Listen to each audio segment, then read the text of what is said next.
Hey guys, I'm sure you all have read stories where a guy falls in love with a girl and they do a bunch of cute stuff together, and eventually, the girl also falls in love with him. Ah, good old romance. Well, this ain't one of those stories for sure. Meet our loser MC, Wazoo, a beta male who shuts himself in the mountains after being rejected by his childhood crush. He disappears just like your father, who went to get some milk. Now that I think about it, it might just be the same as running away from responsibilities. Well, either way, this manga title is called. This is one of the easier ones, but I'm going to leave this up to you guys. Especially that one crankhead that keeps asking for the name of the manga when it's clearly mentioned. Anyways, upon returning, this dude rizzes up most of the girls he passes by. However, being the poster boy for beta males, he chickens out every time. A lot of you might find him relatable. Yep, not the Riaz part. I'm talking about the beta male part. Seriously, this guy could have easily knocked up this beautiful elf princess if he wasn't such a soy boy. So in case you're wondering, this manga offers a lot of goodies. It has fantasy, romance, harem, NTR, thick chonky mommies, and many more. You aren't hearing things. You definitely heard me right. That's the NTR word you're seeing up there. You might want to question the author's sanity in the comments section. Now, let's take a look at Wazoo and his tumultuous journey of self-reflection and self-improvement. A man's struggle to regain his self-esteem and getting promoted from beta male. Wait. What? Did he just fall in love with a prostitute? What the frick? Okay, so the story begins with an elf girl that has somehow ended up in front of the dragon. So now the dragon, whose face is hidden in the shadows like he is about to rob a bank, starts lecturing the little kid. Even though the girl doesn't remember asking, the dragon attempts to scare her by telling her that she must have come here without knowing what kind of place this mountain is. And if that is the case, then she is sure about regretting the fact that she has just entered the netherworld right now. Not gonna lie, the girl pretty much gets scared and starts screaming for help. But on a serious note, how the heck did she even end up walking to the netherworld?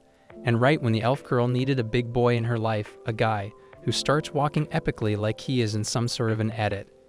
After walking in front of the girl, he snaps his finger and thus, the dragon gets pierced in the middle. Nah, just kidding. The boy who has a weird pet on his shoulder, Wazoo, legit starts compensating with the dragon. Bro thinks this matter can be sorted out by talking. Wazoo tells the dragon that he should be nice to that kid. Because who knows if she actually just entered the mountain by mistake, or maybe both of her parents went out to get some milk. At this point, Bro felt like he has done something. Wazoo starts smiling at the dragon as he just has struck a deal. But that is where the dragon takes his time and thinks his way out. Thus he comes to the conclusion that he'll just burn Wazoo and the girl to the netherworld. Hearing this, the elf girl starts crapping her pants as she screams. This pisses Wazoo off, who starts to get serious as he warns the dragon to stop scaring the F out of the child. Moreover, it appears that Wazoo is a big fan of One Piece because Bro actually jumps in front of the dragon and punches him right in the head while his hand does expand a bit. Bro is actually digging his own grave. Wazoo also mocks the dragon and tells him that instead of using his NPC line, he should feel sorry for the little girl. And while these three are in the mountains, we see my crush, a hot elf woman who is wandering around the jungle. She even sees the signboard that is warning about the dragon. It seems like the elf girl, Salona, is looking for her mates as she is calling out the name Sienna. Moments later, Salona reunites with her buddies, Yuyuna and Luluna. The trio starts to get worried because they can't find Sienna anywhere. It's that dumb girl who ended up in the dragon's nest. There, Yuyuna or Luluna, one of them tells Salona that maybe Sienna has gone to some other place. Because they have looked around here, even found some couples boinking, yet Sienna was nowhere to be found. No wonder why these two got separated from Salona during the search party. Instead of finding Sienna, they were busy making one. Here, Salona breaks down and starts ranting about how this is all her fault, because apparently she was the one to gaslight the kid. What happened is that dumb Sienna always used to look up to Salona, even wanting to be an elven guardian. But when Salona told her that no way she's letting a kid join in, Sienna went on her own to defeat the dragon and prove that she is still worthy. Knowing that she probably has entered the mountainside, Yuyuna gets the idea that searching her is a suicide mission since that place is full of dangerous monster. But since Salona is the prettiest, they are left with no options but to obey her, and thus, they again start searching for her. It then cuts to the war zone where, surprisingly, we find the dragon knocked out cold in the ground. Sienna can't believe that this homeless-looking dude actually beat the dragon. So Wazoo looks at her and tells her to move her ass from here before that thing wakes up again. As they are walking, Sienna asks Wazoo if he used any sort of magic. But the answer shocks the kid, because Wazoo reveals that just like every main character of every anime in a magical world, Wazoo doesn't possess any magical power. Though for Sienna, this is a big deal, because that dragon is legit an S-ranked monster that just got annihilated. Anyways, they both then introduce themselves, and Wazoo tells Sienna that he'll escort her off the mountain. But the girl is low-key jealous by the fact that she just got saved by a magicless human. However, within a second, Sienna sees this as a positive point and she starts fangirling on him. And let me tell you this kid wastes no time. She immediately confesses her love, but Wazoo rejects her with due respect by saying that he is into a bit older girls. Bro doesn't want to live in a cave that is smaller than his range. That is where Wazoo coldly catches an arrow that seems to be aimed at his pet Mir. This pisses off the guy as she tells the cowardly shooter to reveal himself. Well, that shooter turns out to be none other than Salona herself, but since she is a friend of Sienna, so Wazoo let it go. Bro probably had a crush on her. At first, Salona doesn't understand what is going on, thus she starts to launch an attack on Wazoo, but Sienna immediately stops her and tells her that he is the young man who saved her life. Talk about first thought, Salona finds Wazoo quite suspicious, because she also finds it difficult to believe that this dude actually defeated the dragon. Plus, Wazoo mentions that he lives on this deadly mountain all alone and pinches her interest, but since the guy saved Sienna, as a sign of gratitude, Salona invites the boy to her village for a night. Later, seeing a black-haired boy in the land of blonde elves, all the women go crazy to Wazoo. They assume that this Tarzan must be wild in bed too. Though this makes the man quite jealous because come on, who doesn't want a harem life? But what irritates me is the fact that Sienna still thinks she has a chance. The girl legit sits on Wazoo's lap during dinner. Wait, why is she slowly getting taller? Oh wait, never mind. The next day, the girls take Wazoo for a tour at their farm, where they introduce various sorts of fruits to him. But the dumb hero actually ends up biting a poisonous fruit. This scares the crap out of the female, because all of their fantasies will die with the boy. But this fella has spent his life in the jungle, these poisonous berries don't affect him at all. But this starts concerning Salona, because she still doesn't believe a human can be this strong. During the lunch, Wazoo introduces his pet Mir and reveals that Mir is actually his fiancé and not a pet. You can call him Donkey, the way he is into dragons. Yes, Mir is a little dragon. Once again, Salona starts the rumors that Wazoo must be a dragon who is disguising as a human rather than accepting bestiality. But no one believes her and even mocks her, so later that night, Salona walks onto Wazoo sleeping in her nighties. There she uses her magic card that reveals one's identity. It shocks Salona that Wazoo is indeed a 16-year-old human. And at this point, we can say that Salona starts to develop feelings towards the boy as she stares at him while he snores. Fast forward to the next day, Wazoo wakes up and notices a weird-ass guy entering the village. What unusual about that guy is that he is wearing a black robe, thus Wazoo starts following him. For some unknown reason, it then cuts naked Salona, who is taking a shower, and seeing her melons makes my banana hard. There, Salona starts thinking about Wazoo, and the very next moment, we see Wazoo standing right next to her. Salona starts to freak out after flashbanging Wazoo. The girl immediately uses her wind magic. But that wind only manages to rip Wazoo's clothes away, and now they are even. Although Salona starts to feel bad. Thus, she hands him an extra pair of clothes. While the couple are having a chit-chat, Salona reveals that she has seen Wazoo's guild card. Moreover, she has noticed that Wazoo's card hasn't been updated for 2 years. So she comes up with the conclusion that something traumatizing must have happened with Wazoo 2 years ago that he is trying to hide. Wazoo then further clarifies himself that he is not a criminal, though there is some stuff that has happened to him that he doesn't want to talk about. And so, Wazoo grabs his stuff and says his goodbye as he walks away. Days later, as Wazoo is resting in the jungle, Luluna and Yuyuna reach out to him while panicking. They explain that a guy named Gazuna has raided their kingdom, and that guy has some sort of evil power. Yups, he's the guy that was wearing black robe. It appears that Gazuna is basically a rogue elf who has some sort of dispute against Salona, thus he has returned for his revenge. And while Salona and Gazuna are having an epic battle, Wazoo makes his entry to the battlefield. Moreover, Luluna reveals that Gazuna is currently controlling around hundreds of monsters under his control that are rumbling their way to this village. Okay, this idea seems copied. I mean, look at the monsters. They are similar to the Titans.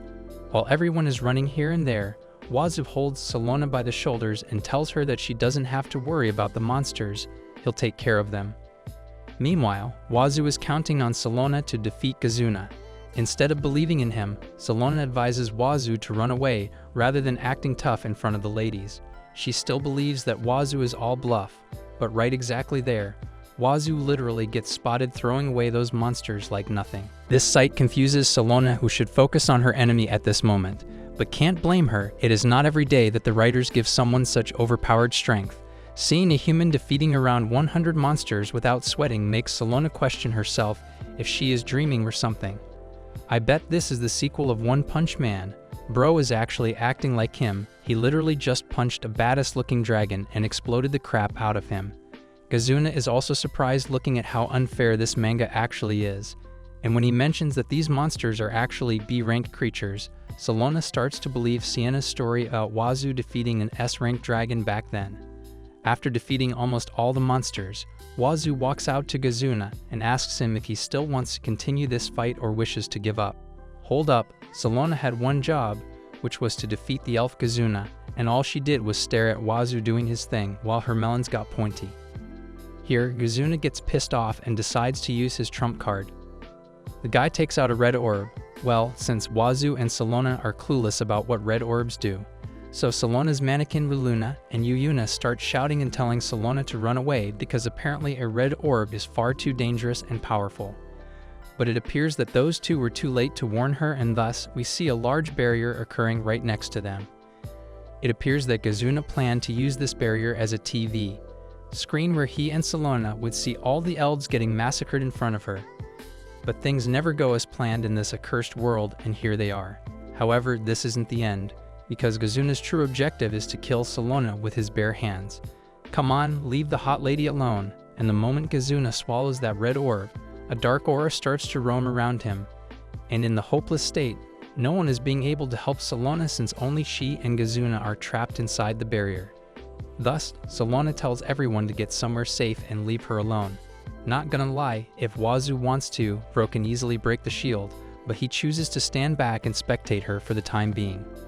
Suddenly, after transforming into an ugly version of Eren's attack titan, Gazuna starts to flex about how he is feeling so powerful and great because of this orb. The guy even believes that he can destroy this whole village and elf race with a single snap. But right after saying this, he pushes himself to fight Salona, and at first, it is actually Gazuna who starts to receive hits. Salona even makes this fake-ass monster bleed with her swings.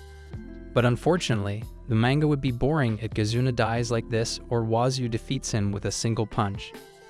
Therefore, the author has granted the villain healing abilities like Wolverine.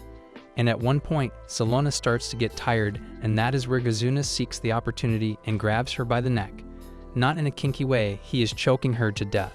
Gazuna cannot believe that such a useless arrow girl somehow ended up as the current 2 elven guardian of this village.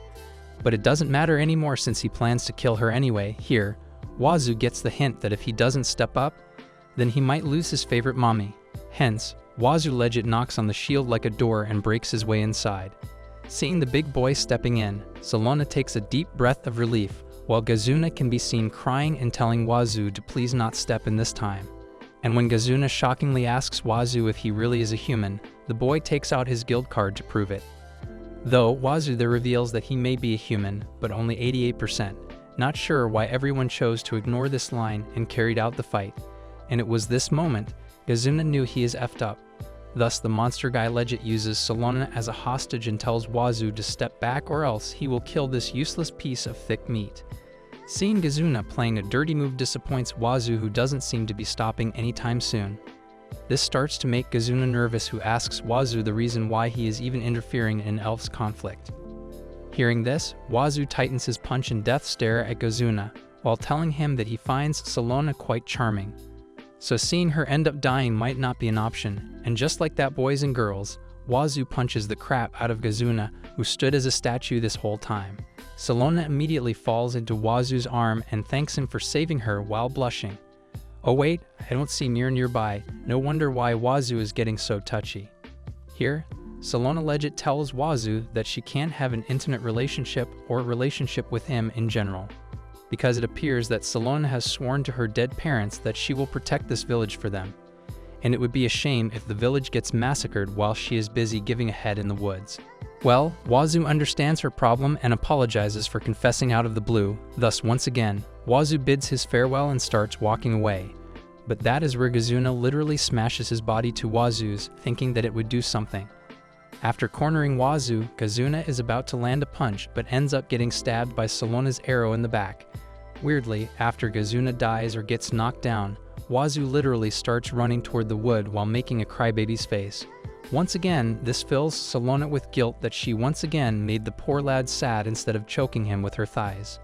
Anyways, days have passed by, and one night, one of Salona's elves walks up to her. She reports that she has found Wazoo's guild card at the place where Kazuna was defeated. This makes Salona worry because in this world, a person without a guild card is more of an alien. No one would even trust Wazoo, and he might even get himself into trouble. Thus, Salona plans to return this card to its owner. But the thing is, she has no idea where Tarzan lies.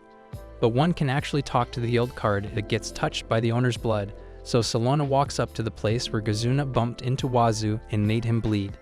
Well, it was just a drop. Never mind that, after activating the guild card, Salona gets in contact with a goddess that protects Wazoo and Liz in that guild card. Hearing that makes Salona wonder if Wazoo's power is total because of the goddess. But that is where the goddess clears the fact that she has nothing to do with it. In order to survive on those mountains, one automatically becomes that strong.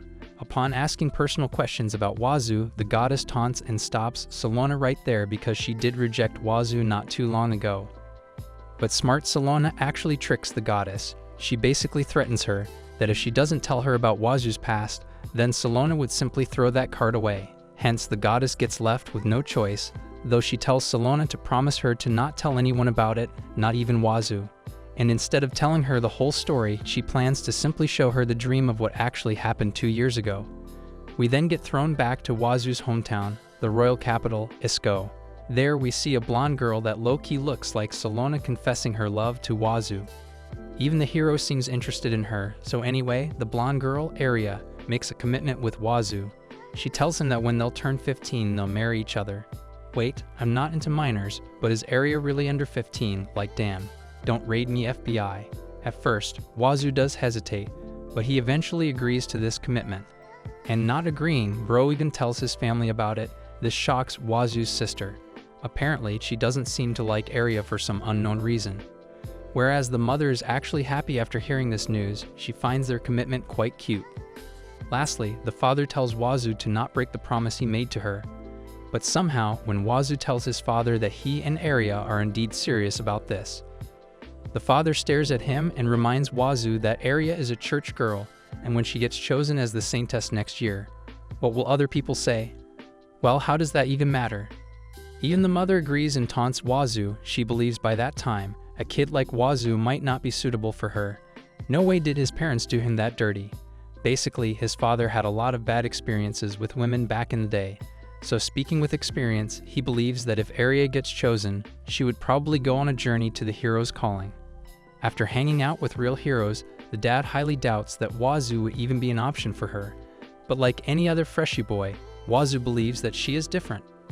Well, as time flies, after exactly 12 months, Aria gets chosen as the priestess and gets assigned to head the hero's party to defeat the demon lord. There, Wazoo tries to reach out to Aria and ask her to let him join them. But a blonde hero stops the boy and tells him that Wazoo has to prove his worth first before joining them. Yeah, that blonde hero is definitely boning Aria. It low-key irritates Wazoo, who pushes the blonde hero away, and that scene catches everyone's attention. The blonde guy challenges Wazoo to a duel, and if Wazoo wins, then he'll let him join the party. And as expected, the hero legit knocks Wazoo out within a second and starts making fun of him. He even stops Aria from reaching out to Wazoo to heal him. And from that day on, Wazoo made his decision that he would become the strongest guy before Aria returns from her mission. Wait, I thought this story would be tragic or something, though it's not over, so I hope I see something sad. Every day Wazoo would roam outside the kingdom and would wipe out small monsters. So one day, his sister gaslights and tells him to stop working so hard for a woman. Turns out, little sister's intentions aren't pure either. Basically, while they were kids, Wazoo once made a promise to marry his sister when they get old. Until this day, his sister wishes to get stuck somewhere. That explains the jealousy she always had for Aria. What in the Alabama world is happening here? But before she can go any further, Wazoo stops her and tells her that he only wishes to ride Aria. It pisses her off, and she reminds Wazoo that his girl is gone on a trip with multiple men for a year, so things can get multi-handed over there. But Wazoo totally ignores her, and the very next moment, we see a man running towards the village and announcing the victory and return of the hero. Wazoo immediately runs towards the gate to greet his girl, but due to the crowd, Aria couldn't see him. Don't know why, but Aria doesn't seem happy, and as the party reaches the castle, the king asks the blonde hero what he wishes to have as a reward. And without a second thought, the brave hero demands to marry Aria. Hearing this line shocks Wazoo. But what hurts him more is seeing Aria smiling as she kisses the blonde hero. Holy shit, why is this anime related to our world? Come on. Looking at this disturbing sight, Wazoo starts running away while panting. His sister tries to stop him and tells him that this was totally expected from Aria. Poor Wazoo feels betrayed and starts crying. There he decides to leave the royal palace because he doesn't want his memories with Aria to strike him. At this point, he should really marry his sister, and damn, father was right. Later that night, Wazoo's sister, Kagane, returns home, so the mother reveals that her brother hasn't returned home. Moreover, she says that Aria visited them earlier today. Kagane straight up heads to Wazoo's room where she finds a letter.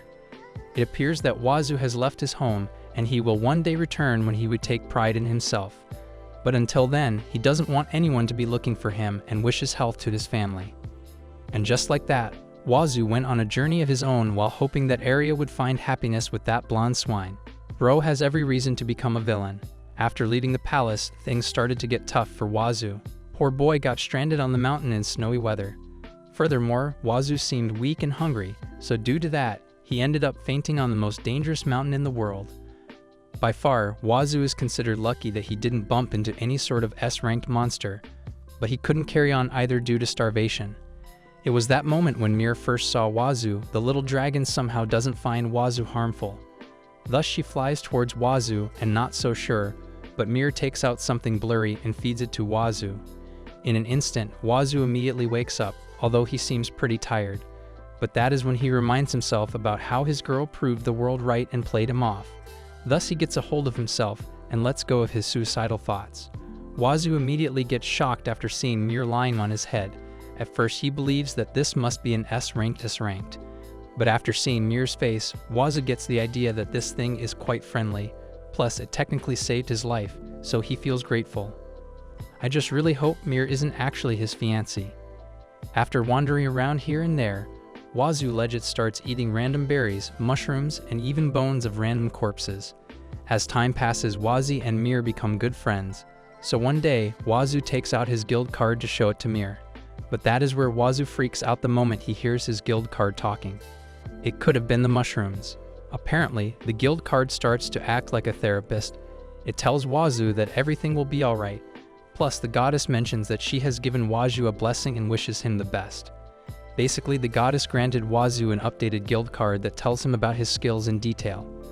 But that is not it. She even gives a special ability to Wazoo. Bro becomes what he eats. Like literally, Wazoo can gain the power of the creature he eats. Since Wazoo is already hungry, the kid starts eating random things, and with no time, Wazoo's stats pretty much become surprisingly high. However, even the goddess gets surprised when Wazoo explains that he also has no idea about how strong he has to become in order to get satisfied. And while he is trying to figure that out, the Dragon King Ragnar walks out in front of him. It pisses Wazoo off when Ragnar tries to snatch Mir away from him, thus the boy legit throws the King of Dragons miles away. Even Ragnar can't process what just happened.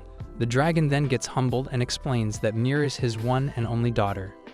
Ragnar then takes Wazoo to his castle and introduces Wazoo to Mir's mother. The mother even offers Wazoo to stay with them as long as he can since he doesn't have a home. Ragnar then asks Wazoo what he needs the most in his life. So after thinking for a while, the boy emotionally tells him that all he needs is a friend, someone who would support him and stay by his side instead of cheating on him. After he achieves his dream of a good friend, then Wazoo might think of returning home. This way he won't be frustrated or sad after seeing Arya with her edgy guy. There, Ragnar suggested Wazoo make a harem for himself to get over Arya. Bro started his harem game with Ragnar's daughter. Moreover, the cool dragon parents even entrust Mir to Wazoo throughout his journey.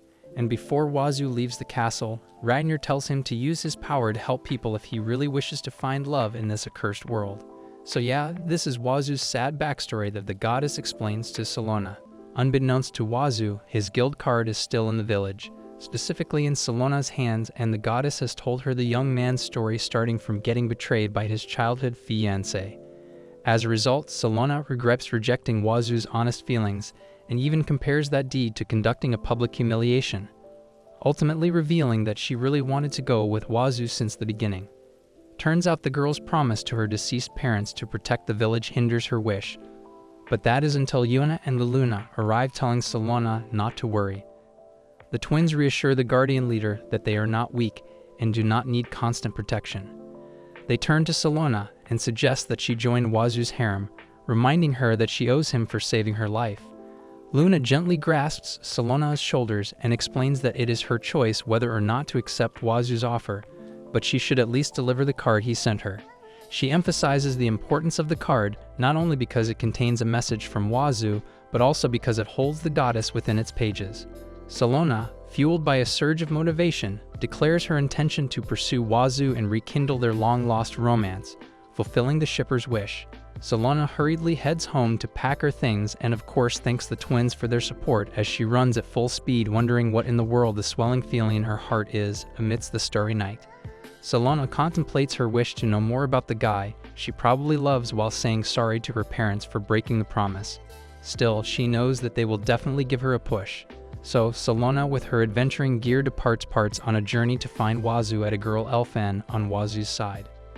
Wazoo finally arrives in a faraway town, but it seems like there's a little bit of trouble as the guards aren't permitting this young man's entrance, even though he's desperately begging by telling the guards about his broken heart, not to mention the urge to eat something different from monster meat.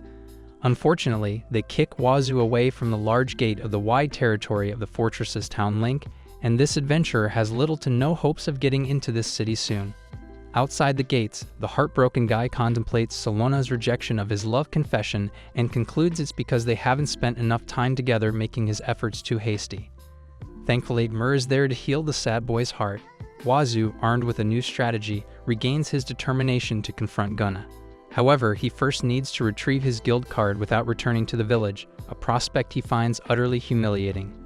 Suddenly, a girl's scream pierces the air, and he sees a person desperately fleeing from a large beast while shielding a bag of baguettes, presumably meant for guests.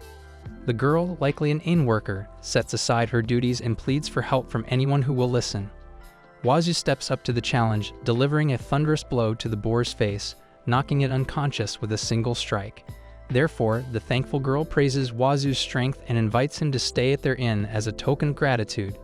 See, I knew it, but because of his lost guild card, which he also says to her. It is impossible for Wazoo to enter the fortress town, which leads the girl to reveal that the guild card can be reissued as long as he doesn't have records of any crime. Wazoo needs to pay $5 gold coins though, and it's obvious that this guy is as broke as a flamingo. Dodge that, but for this worker that is too bad because she really wants to hire the strong adventurer as a bodyguard against a certain bad-mannered group that has been troubling them recently. Turns out they might be worse than what Wazoo thinks, so he accepts to do the job, and the girl decides to persuade her dad for something. How will that exactly help? Oh, got it. He is strong. Finally, this young lady introduces herself as Lula, the breeze of light, the inn's poster girl, and the one who will become its master in the future. Just a tad bit more cool poses, and she will surely become a crimson demon. After Wazoo's straightforward introduction, the deal is sealed.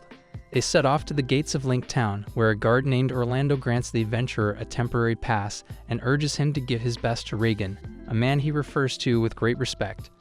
Wazoo is clueless about Regan's identity, but Luna proudly unveils him as her father, a renowned innkeeper and chef.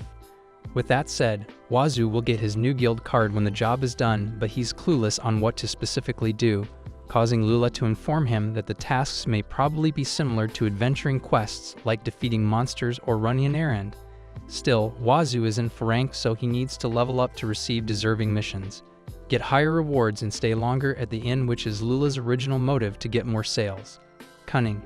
Afterward, her mom Kayla welcomes Lula and the guest she brings and discovers that the young man here is actually her daughter's savior. Therefore, Kayla offers him dinner and a room to stay, assuring Wazoo that they are all free because it is her thanks for saving Elle's life. Wazoo and Mir savor their meal at the tavern, while Wazoo indulges in his fantasies. His gaze wanders across the room, lingering on the women present. He envisions his dream harem, a lavish abode where he is pampered by a bevy of adoring women, including Salona, who seems to harbor a deep affection for him. His imagination runs wild as he pictures himself surrounded by these beautiful companions, basking in their attention and admiration. The heavenly taste of the soup wakes him up from his dreams, but what shocks him after is the adventuring party. On the other table, which calls the food disgusting low class and tastes like a horse, as you know what, why are they even here? Nonetheless, their actions make Wazoo realize that they are the adventuring party. Lula is talking about, so he stands up to teach them a lesson, but the poster girl beats him too. At first, she can't accept that those guys are insulting her dad's cooking. However, the man, who seems to be a mere member, continues the mockery, disagreeing with Lula's comment that her father's meals are the best in the world. By throwing the soup on the floor right in front of Lula's lifeless eyes brimming with arrogance, the member provokes every adventurer in the tavern, knowing they will not try to challenge them, as they are the infamous A-ranked party known as the Black Blaze. Trembling and rage, Lula feels no care whatsoever and orders them to apologize to her dad instead, but the leader replies with violence. Wazoo steps in to protect Luna as a man attempts to touch her face without permission. The arrogant man laughs when he learns that Wazoo is an F-ranked newbie, but his amusement turns to shock when his kitchen knife shatters upon contact with Wazoo's defenses. The strong Black Blaze member is left disarmed and speechless, having underestimated Wazoo's abilities. The three are so absolutely dumbfounded by the turn of events that they ask the dubbed newbie what cheat skill he uses, but like some kind of a horror movie.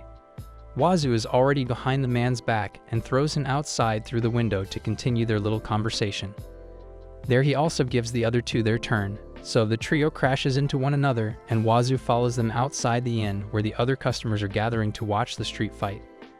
Regardless, the lookalike members of Black Ma swear to humiliate Wazoo with their almighty magic spell, which incinerates the F-ranked adventurer.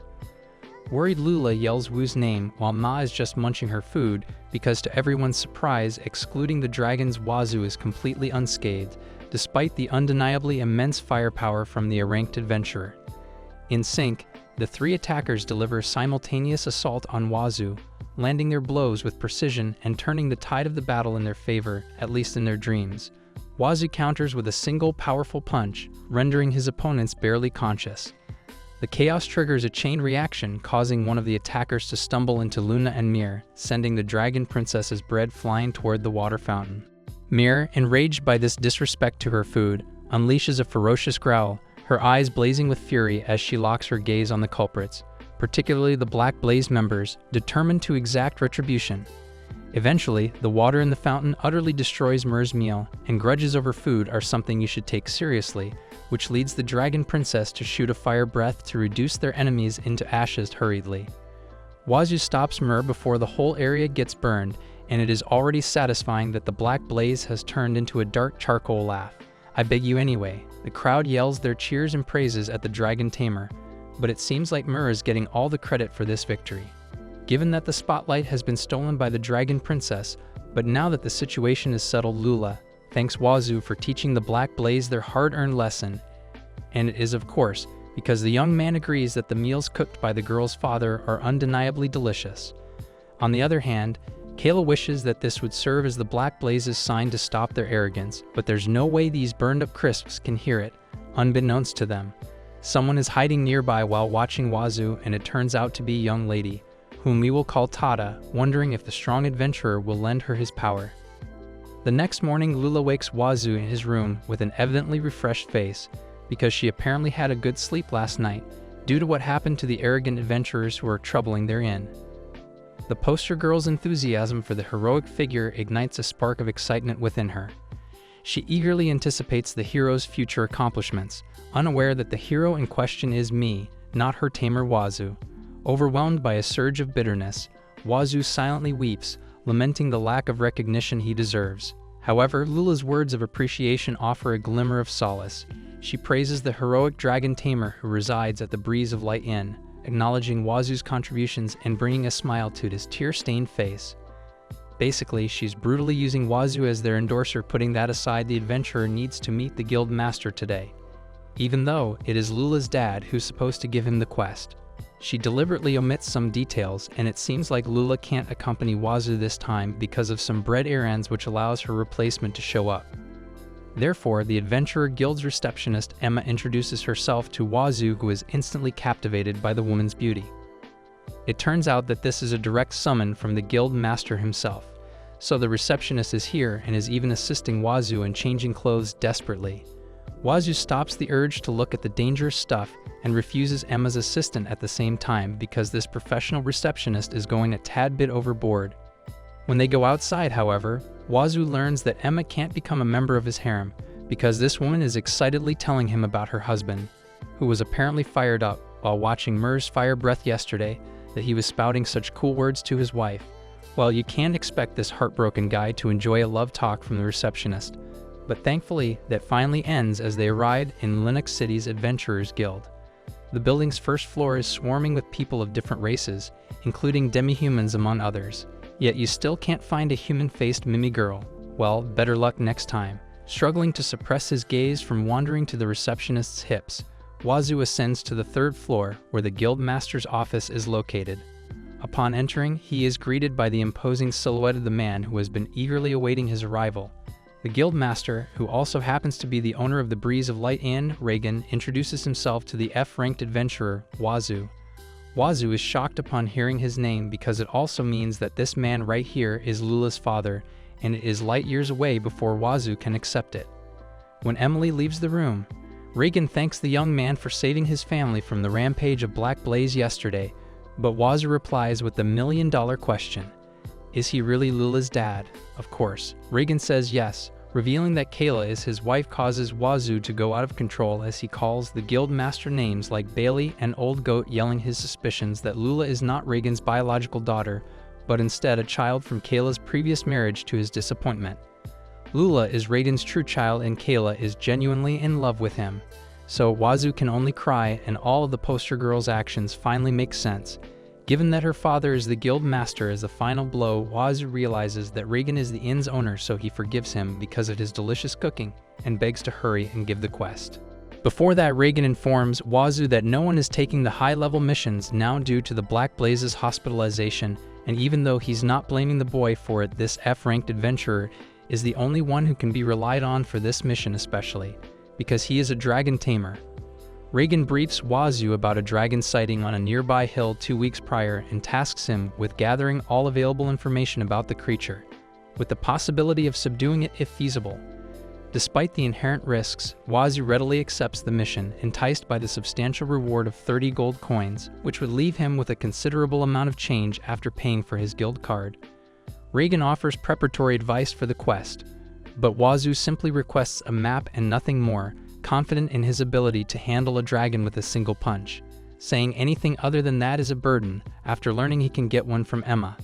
Wazoo calls Reagan Mr. Balding and hurriedly runs for his life, leaving the guild master worried until he remembers his daughter trusting the F-ranked adventurer's strength. Afterward, Wazoo secures his food and water rations until some townsfolk see him and focus their attention and praises to Mur, who becomes quite famous in this city. Eventually, Wazoo returns to the inn where he tells Kayla about discovering Lula's father's identity too late, only to receive laughter with some water and sandwiches. He then leaves while carrying the thoughts of Kayla being already taken, when a girl suddenly bumps into him. Following that are the voices of goons on the hunt for the woman. They call Tada, leading Wazoo to offer help to this stranger who he assumes is getting chased by evil pursuers. Thus, they hide in an alleyway while keeping track of the men's movements, who eventually give up because they're sure that Tada will return to a particular mansion. Wazoo senses the bad vibe the pursuers emit, but everything is safe now, so he introduces himself to the woman, who recognizes him as the adventurer who defeated the Black Blaze yesterday. Yeah, Mur is getting popular, but unlike other citizens, the woman in the cloak focuses on Wazoo himself, specifically on his name, which sounds lovely to Tada. She then reveals her face and name to the adventurer, captivating the heavens out of Wazoo, who stares at the woman with admiration. Tada offers to repay the guy for saving her, but unfortunately, Wazoo has to go on his quest. Wazoo postpones his plans to visit Tada until he returns from his mission. Instead, he expresses his desire to learn more about her and her background. With a touch of compassion, Wazoo cautions Tada to remain vigilant against the relentless pursuers who trail her. Despite his F-rank status, Wazoo cannot bear to abandon a woman who bears a sorrowful expression. After uttering a phrase worthy of a true protagonist, Wazoo sets off for the nearby hill to confront the dragon, bidding farewell to Tada with the hope of another encounter. Afterwards, MC arrives at the gates where the good old Orlando is guarding, but it seems like Wazoo needs a few seconds to remember who on earth he is. Either way, Orlando learns that Wazoo is on a dragon-slaying quest with such light equipment, so he advises him to form a strong party first and bring a reliable weapon, but the adventurer runs away. So Orlando can only hope everything will be fine not too long after Wazoo reaches the area, but finds out that the specific place on the map is still a bit far from where they currently are. Therefore, he must sprint towards the specific hill, but Mer has a surprise to show him first. She makes their lunch disappear and reappear like a magic trick, leaving Wazoo in awe of her abilities. Overwhelmed, he embraces Mei and playfully suggests she might be his future bride. The dragon princess is delighted by his words, so she flies beside him in the open fields, enjoying the beautiful sunset. Wazoo ponders where he might find that lifelong friend, although he already has companions like Ragnar and Mir. Don't they count? Wazoo soon after the two reach their destination but see no dragon anywhere, except Mir of course. Suddenly, Wazoo catches sight of a cave and calls the dragon to check if he or she is there, only to receive a familiar stare lurking in the shadows, recognizing Wazoo and asking him if he is here for her husband's request. After all, the beast meeting these two is Ragnar's angry wife, who mysteriously refuses to return to her spouse even though no one here asks her to. Regardless, Wazoo is quite shocked to see Mel, who is in a bad mood here. What sin is it this time? Dragon King, even Wazoo, is getting confused as to why the Dragon Queen is acting like this, so he tries to calm her down by mentioning Mer. But that doesn't seem to be effective, leading Wazoo to clear the suspicions that it's Ragnar who sends him here. He assumes that the two are having a fight, but Mel doesn't treat the situation as a mere couple quarrel, and she reveals her plan to leave Ragnar for good and live here in her birthplace thanks to that. MC learns that the hill is Mel's birthplace and finally reveals the reason behind his visit, to investigate dragon sighting. He assures her that he will inform Regan that the creature is not a fearsome beast, but rather a gentle Evercan dragon. Mel's demeanor shifts upon hearing this news. With newfound courage, Wazoo inquires about her presence in this location when her rightful place is within the mountain castle. Mel is touched by Wazoo's willingness to lend an ear to her troubles. However, as she recounts the events leading to her decision to leave, her emotions overwhelm her. Tears well up in her eyes as she discloses Ragnar's infidelity, revealing that he has betrayed her for a younger red dragon. Wazoo is enraged by Ragnar's actions, unable to comprehend why the Dragon King would commit such a betrayal when he already possesses a beautiful and loving companion in Mel. When she turns into a human, putting everyone's wish aside, Wazoo asks Mel if it's possible for her to reconcile with Ragnar for Mir's sake, and it seems like it's not impossible when the Dragon King apologizes. Then Wazoo finds out that Mel has no definite proof that her husband has cheated because she doesn't ask him about it and just witnesses a scene of the Dragon King getting closer to another female dragon. With a thumbs up, Wazoo swears to bring Ragnar here, so they can talk about the issue properly, and offered to be a witness of their discussion. In response, Mel acts like she's forced to accept the suggestion, even though it's clear as day that this Dragon Queen is excited before heading to the castle.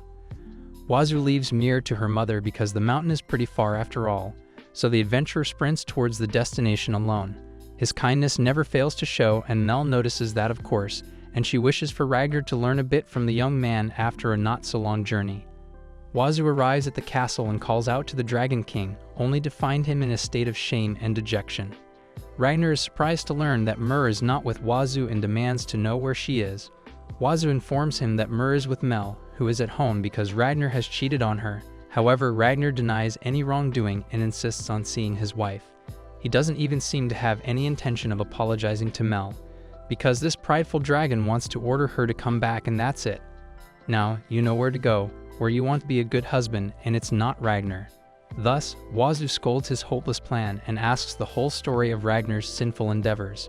Turns out a female dragon named Karel, who the king admits is attractive, is inviting him to several meals and is clearly making advances on the mere dragon, who is not refusing her either. So Mel catches them in action, and you know what happens next, but Wazoo is angered by the foolishness of the Dragon King. Ragnar, on the other hand, still has no idea why he should apologize to Mel. Wazoo puts his title aside and imagines a fake scenario where the Dragon Queen is getting intimate with a young male dragon, but Ragnar lets out a fire breath before he can even finish. Still, Wazoo continues the hypothetical situation where Ragnar leaves after witnessing the incident and Mel just orders him to come back without an apology. He then tells Ragnar to be honest about what he'll feel when that happens. Ragnar, recognizing the potential consequences of his actions, hardens his stance, playing right into his father's/husband's plan. Finally, Ragnar grasps the gravity of the situation, prompting Wazoo to assure him of Mel's forgiveness if he offers a sincere apology, pledges to resist Karel's advances, and dedicates himself to cherishing his wife. Exhausted from a day of running, Wazoo seeks rest and engages in a manly conversation with Ragnar about the human's harem progress and the reason behind Wazoo's lack of a romantic partner, despite his understanding of women's minds. Unfortunately, the topic is too bitter for Wazoo to handle, which leads Ragnar to assume that this young man will become popular when turned into a dragon. That's not the case for sure. As soon as morning arrives, Wazoo carries the Dragon King with his 2 hands and plans to do the world's fastest delivery in history. Despite the obvious confusion and lack of consent from the Dragon King and Wazoo, who ignores his words to throw Ragnar from the mountain straight to the hill where Mel is waiting.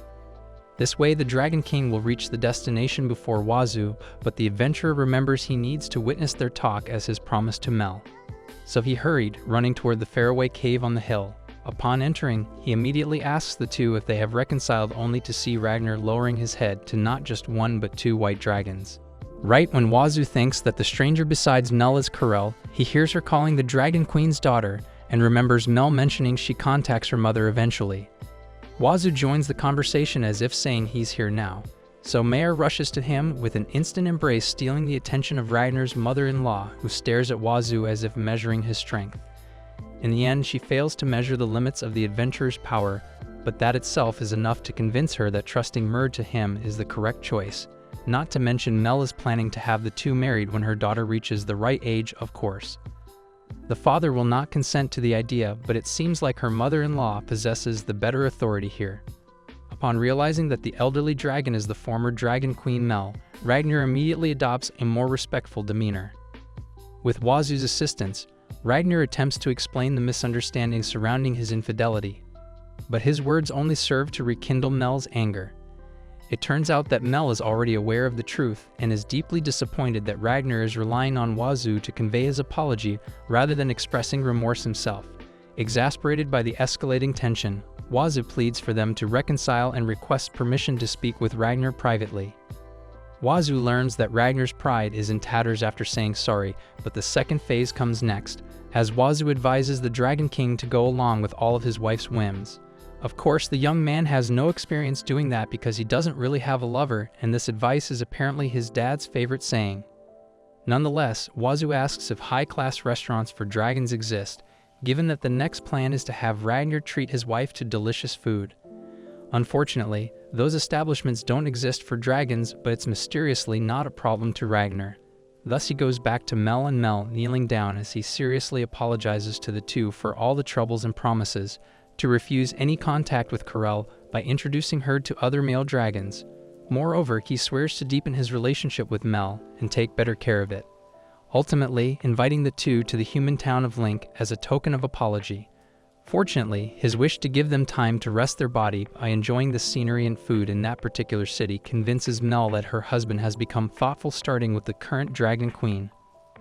The former also accepts the invitation, but she will not spare Ragnar from a reminder not to forget about the remorse he feels for this incident. Needless to say, the MVP title goes to Wazoo. However, the guy is still concerned about one more thing: how will they enter the city with their enormous sizes? As a result, Mel makes it clear that they're not your run-of-the-mill dragons, and shifting their forms is basically a walk in the park. In unison, the three dragons chant an ancient spell, causing blinding lights to engulf their bodies. As the light fades, they reveal their transformed human forms, each possessing ethereal beauty that surpasses even the finest works of literature. Wazoo, already captivated by their beauty, is overwhelmed with shock, unable to process the transformation before his eyes. Meagle, regaining composure, urges Wazoo to lead them toward the fortress town of Link, but Wazoo pauses, questioning the absence of his own transformation. Meanwhile, Salona is still on the hunt to find Wazoo and return his guild card, even though 10 days have already passed since she left the village. Unfortunately, Salona still has no clues about where Wazoo currently is, so she realizes the possibility of him riding on a ship to go somewhere far. Of course, that is immediately discarded because Salona has his guild card, which leads her with one more possible place to go. The Lintown Lady Elf can't help but think of the upcoming happy days of going along with the human's journey and the intimate time they will surely share when night arrives, but Salona immediately erases those thoughts from her mind due to excessive embarrassment. The elf, Salona, becomes concerned that Wazoo may have already formed a close bond with someone, which raises doubts about whether she should join him. Regret weighs heavily on her as she overhears a conversation about bread and the morning routine of a girl named Lula, who orders it daily despite the distance from their inn. It seems Regan, their father, approves of Lula's actions. With a smile, Lula leaves the shop, passing by Salona and hearing her stomach growl. Lady Elf is undeniably embarrassed, but thankfully Lula handles it by offering a piece of bread to Salona, who's having doubts because she knows these foods need to be delivered with pure, uncorrupted eyes. Lula confesses her sin of secretly nibbling one or two of these breads every day. She also refuses the elf's payment and, as usual, invites her to stay in their inn instead, bragging that it has the best lodging and food in Link Town. Afterwards, they introduce themselves to one another, allowing Lula to confirm that Salona is a real elf, which makes her excited because it's rare to see one of their races. With that said, Salona reveals her reason for leaving their village and her plan to go to Link to find the man she's looking for per Lula's request. Salona tells the girl about the person's characteristics, saying he's aloof, kind, and strong among other things, but then blushes upon revealing he's also a cute guy. She already spouts those words before knowing that Lula wants to know the physical appearance to help her find him. The elf's anxiety mounts as she eagerly gathers any clues she can from the conversation. The mention of the small dragon perched atop the man's head sparks a realization in Lula. The adorable creature is none other than me, and the individual in question is Wazoo. With unwavering accuracy, Lula deduces the elf's identity and informs her of Wazoo's whereabouts and current activities. Salona's knees buckle in relief and excitement at the prospect of reuniting with Wazoo. Lula urges Salona to haste and inquires, out of curiosity, whether she employed a fast travel spell to traverse such a distance. Salona, however, reveals that she simply walked. "You sure love Wazoo, huh?" Salona's embarrassment goes out of control after hearing very similar words from Lula, so she tells the poster girl that her heart is not yet ready to join that guy's harem. Furthermore, Salona is under the assumption that Wazoo has already found a new partner, so Lula informs her that he's traveling alone, with Miria and no one else. Salona's reaction is 10 out of 10 swear-worthy. Still, Lady Elf can't help but feel anxious if Wazoo will really accept her again, and in the fortunate chance that he does, will they hold hands while going on adventures. With just the two of them, her heart beats rapidly, simply by thinking about it, showing absolutely no signs of stopping anytime soon, because this maiden in love is overwhelmed with happiness. After all, as they get closer and closer to the fortress town, Lula sees somebody's shadows not far from them and catches sight of Wazoo among the four walking toward the gates of Link. Needless to say, Salona's cheeks turn redder as she fidgets from nervousness, but what she learns afterward will serve as a great shock. Strolling alongside Wazoo are three stunning, athletic royals, each possessing qualities that would make them ideal companions for Wu. Salona's vision blurs slightly as she processes this sight, accepting it as a natural consequence of Wazoo's strength and personality, which attract new friends effortlessly. Despite acknowledging the normalcy of this situation, Salona resists Lula's insistence to rush towards the man she has been searching for. Reminding herself that her sole purpose is to return the guild card, Salona maintains her composure and refrains from making any impulsive actions. Salona passes the task to Lula and immediately leaves, ignoring the calls of the confused poster girl. As she dashes away from the area after running for quite a long time, Salona stops upon reaching a large tree, panting. She regrets her actions and wonders why it is impossible for her current self to nonchalantly call Wazoo out, apologize to him, and then ask to join his adventures. Unfortunately, it's all in hindsight now, as Solona burrows herself in regrets, frustration, and loneliness. While thinking about Wazoo under the giant tree, the elf lady bursts into tears, unable to endure the aching pain in her chest. She tries her hardest to stop the overflowing tears. Finally, I realized that she had fallen in love with Wazoo, as I thought Tassin was the best elf in the Adventurers Guild. However, Regan is having the dilemma of his life, as he can't believe Wazoo saying that these three, right here, with him are the Dragon King's family. Having no other choice, Megal instructs her son-in-law to undo his transformation, which results in a sudden tremor in the building. Moreover, Regan finally believed Wazoo's story. However, in a hard way, he begs Ragnar to turn into a human again, because this sight is practically terrifying for him. With this, Wazoo successfully completes the quest, so the rewards will surely come his way, but before that, he asks the Inmas for some nice restaurants within the town first. In the end, it is decided that Regan will guide them personally tomorrow, so Wazoo whispers a wee bit of motivation to Ragnar before inviting them to stay at the Breeze of the Light Inn. What comes after, however, is Lula's unexpected news about her encounter with Solona. The exchange of the guild card with Lula quickly dissipates Wazoo's earlier cheerfulness. Upon learning of Solona's presence in the city but subsequent departure, Wazoo is left with a tinge of disappointment. Meanwhile, the following day, the female dragons, accompanied by Kayla and Emma, embark on a city excursion, indulging in sightseeing and window shopping for shoes that, unfortunately, are incompatible with their dragon forms. Following Kayla's suggestion, they visit a shooting range, where Megal demonstrates her mastery, effortlessly hitting every target. Next up, Mel attempts to shoot with her eyes closed, only to fail and be saddened in the end, causing the kind shopkeeper to give her a consolation prize to diminish the dejection she harbors. As the tour continues, they pass by a grand building when Emma suddenly whispers to Kayla that revealing its identity, especially to Mel, it's an idea. Therefore, Kayla urges them to proceed by introducing the building as a mere house when in reality, it is the most prestigious cat house in the whole town. On the men's side, Ragnar is in the restaurant ordering all the fancy food he thinks Mel and Megal will like. Regan thinks the Dragon King is going a bit overboard here. Still, Wazoo leaves the outfit assignment to the guild master because he needs to go somewhere. But seeing Ragnar cry due to his absence forces the adventurer to stay a little bit longer, to assure the Dragon King that everything will be fine. Regan informs Wazoo that he will assist with the re-registration of his guild card the following day, allowing him to depart. Wazoo, harboring lingering resentment over Solona's absence despite her presence in the city, inquires about her abrupt departure.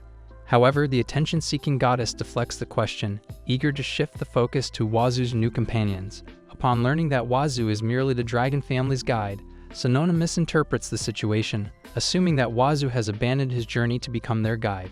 Also, it seems like the goddess is sensing someone or somebody ominous here in Lin Town. Meanwhile, Ragnar watches his efforts prosper in the restaurant as Mel and Megal enjoy the meals he handpicks for them.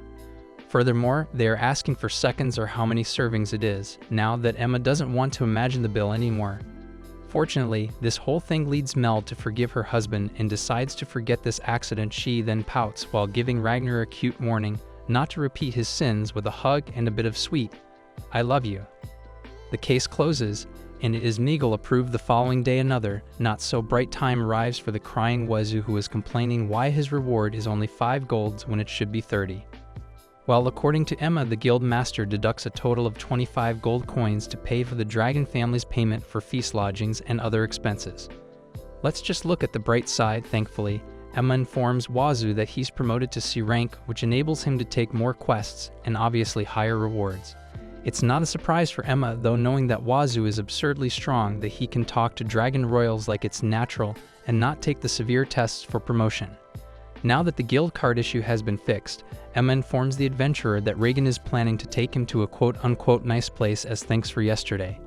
Wazoo remains oblivious to the receptionist's implications when she refers to the establishment as a go-to place for boys like him at night. Returning to the inn, which he considers his home, Wazoo inquires with Kayla about the possibility of leaving Mel in her care or his own, as he is summoned by Regan. Kayla suggests entrusting the dragon princess to Ragnar, the tenant next door. His wife and mother-in-law living there, well, seeing them here, causes Wazoo to realize that the lodging fee he covers with the quest reward is exactly this. So Mel thanks him for paying for all their expenses, and that calms Wazoo down. Aren't royals wealthy?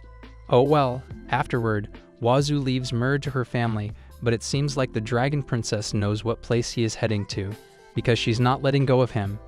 In the end, Wazoo tells her some reassuring words and leaves the Dragon Princess on the verge of crying, as he eventually enters the carriage where Regan is waiting for him on the way.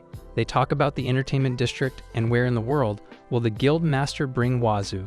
Upon reaching their destination, Regan unveils his plan to reward Wazoo with an introduction to some women. Wazoo, overwhelmed by the suggestion, frantically implores Regan to extend the invitation to Ragnar instead, assuming Regan's intentions are to stray from his relationship with Kayla. However, Regan's intentions are entirely innocent, as he merely seeks to introduce Wazoo to the owner of the facility they are visiting.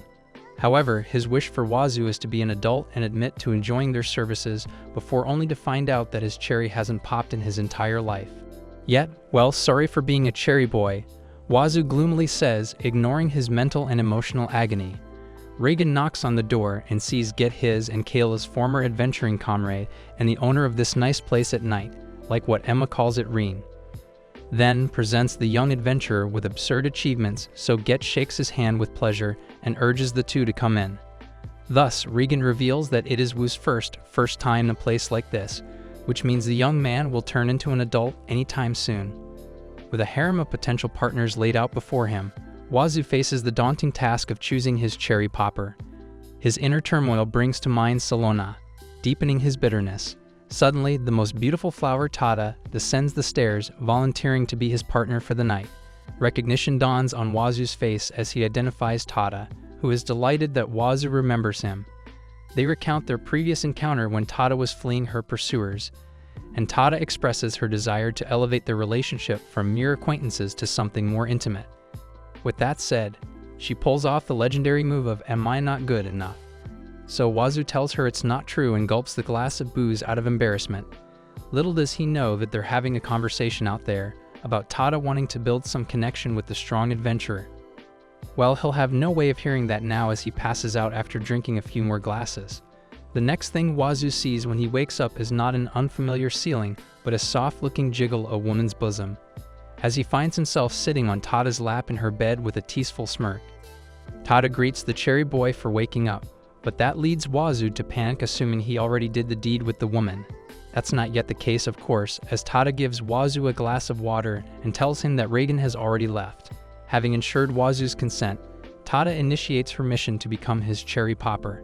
However, Wazoo's bashfulness stalls his progress. Tada, determined to break the ice, leans in closer, hoping to spark a deeper connection both emotionally and physically. Despite her advances, Wazoo remains hesitant, prompting Tada to misinterpret his intentions. She assumes either a lack of interest in women or a preference for a different approach.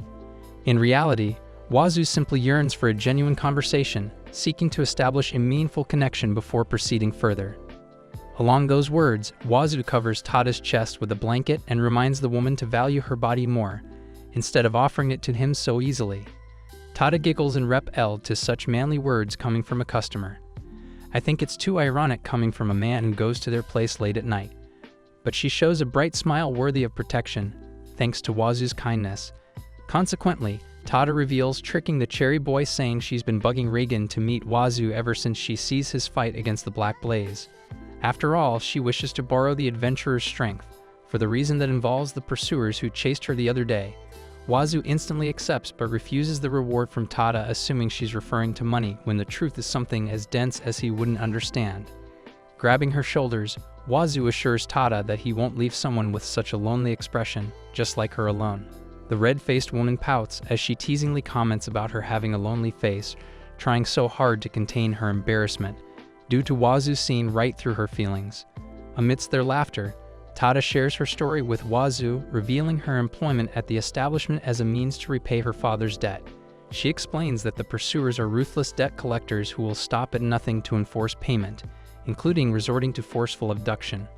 In desperation, Tada seeks Wazoo's help, hoping his intervention can deter the creditors and allow her to return home to her parents. Recognizing the urgency of the situation, Wazoo offers to step in and negotiate with the collectors, potentially using threats to secure Tada's freedom. However, Tada expresses concern about the potential repercussions for Wazoo, as interfering with the debt collectors could result in his banishment from the city. With that said, all Tada wishes is for the adventurer to protect her from the debt collectors while she pays the debt of her father, taking back the freedom she lost with her own two hands, hearing the girl's determined wish. Wazoo promises not to interfere but still reminds Tada to call him right away when danger ensues, because he will come flying to save her right away. Furthermore, Wazoo gives his full support to the girl's determination, making Tada so delighted that she thanks the young man from the bottom of her heart hands down. Lady Elf might lose this time. Thereafter, Wazoo reveals his aim to form a harem, albeit reluctantly leading Tada to volunteer to be the first member, although she unfortunately takes it back, assuming Wazoo thinks she's dirty. Wait, that's not true at all, says the adventurer, who refuses her advances and continues spending the night with an enjoyable talk about the restaurants, scenic spots, and the fortress town of Link, just passing the time until the night ends. Morning arrives and Tada is the first to wake up, immediately surveying her body to see if there are signs that Wazoo has done something to her last night. Upon checking, however, she finds out that the cherry boy didn't do anything during their time together, causing her to blush and fluster. She then glances at the principled adventurer's sleeping face and remembers his reminder to value her body more, because he deems it important, which leads to Tada's happiness to reach sky-high delighted, as it is her first time to meet someone so caring to her. Eventually, Wazoo wakes up from his slumber only to see that Tada isn't there anymore, and she instead leads her business card to tell Wazoo to come back again. Eager to hear Wazoo's stories once again, Tada eagerly awaits his return.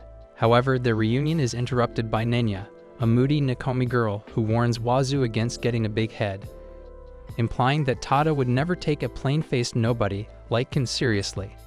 Nenya's harsh words pierce Wazoo's heart, and she further adds to her insult by forbidding him from returning to the establishment. Upon noticing the business card, a rare gift from Tada, Nenya remains skeptical of Wazoo's intentions and raises concerns about his potential influence on Tada's plans. So Nenya kicks Wazoo away from their establishment. Turns out the Beast Girl can't trust the adventurer no matter how strong he is, and declares she's the only one who can protect Tada. Finally, Wazoo returns to the mayor, who is unsurprisingly sulking, leading the adventurer to assume she's jealous, so he receives some dragon scratches on his face. As an apology, Wazoo promises to treat her in a place Tada has talked about, but he instead receives more claw outbursts, because saying another girl's name is, of course, taboo. Speaking of the woman, Tada along with Nenya coincidentally meets them on the streets, given they will go shopping while Wazoo is in the middle of a date with Mur.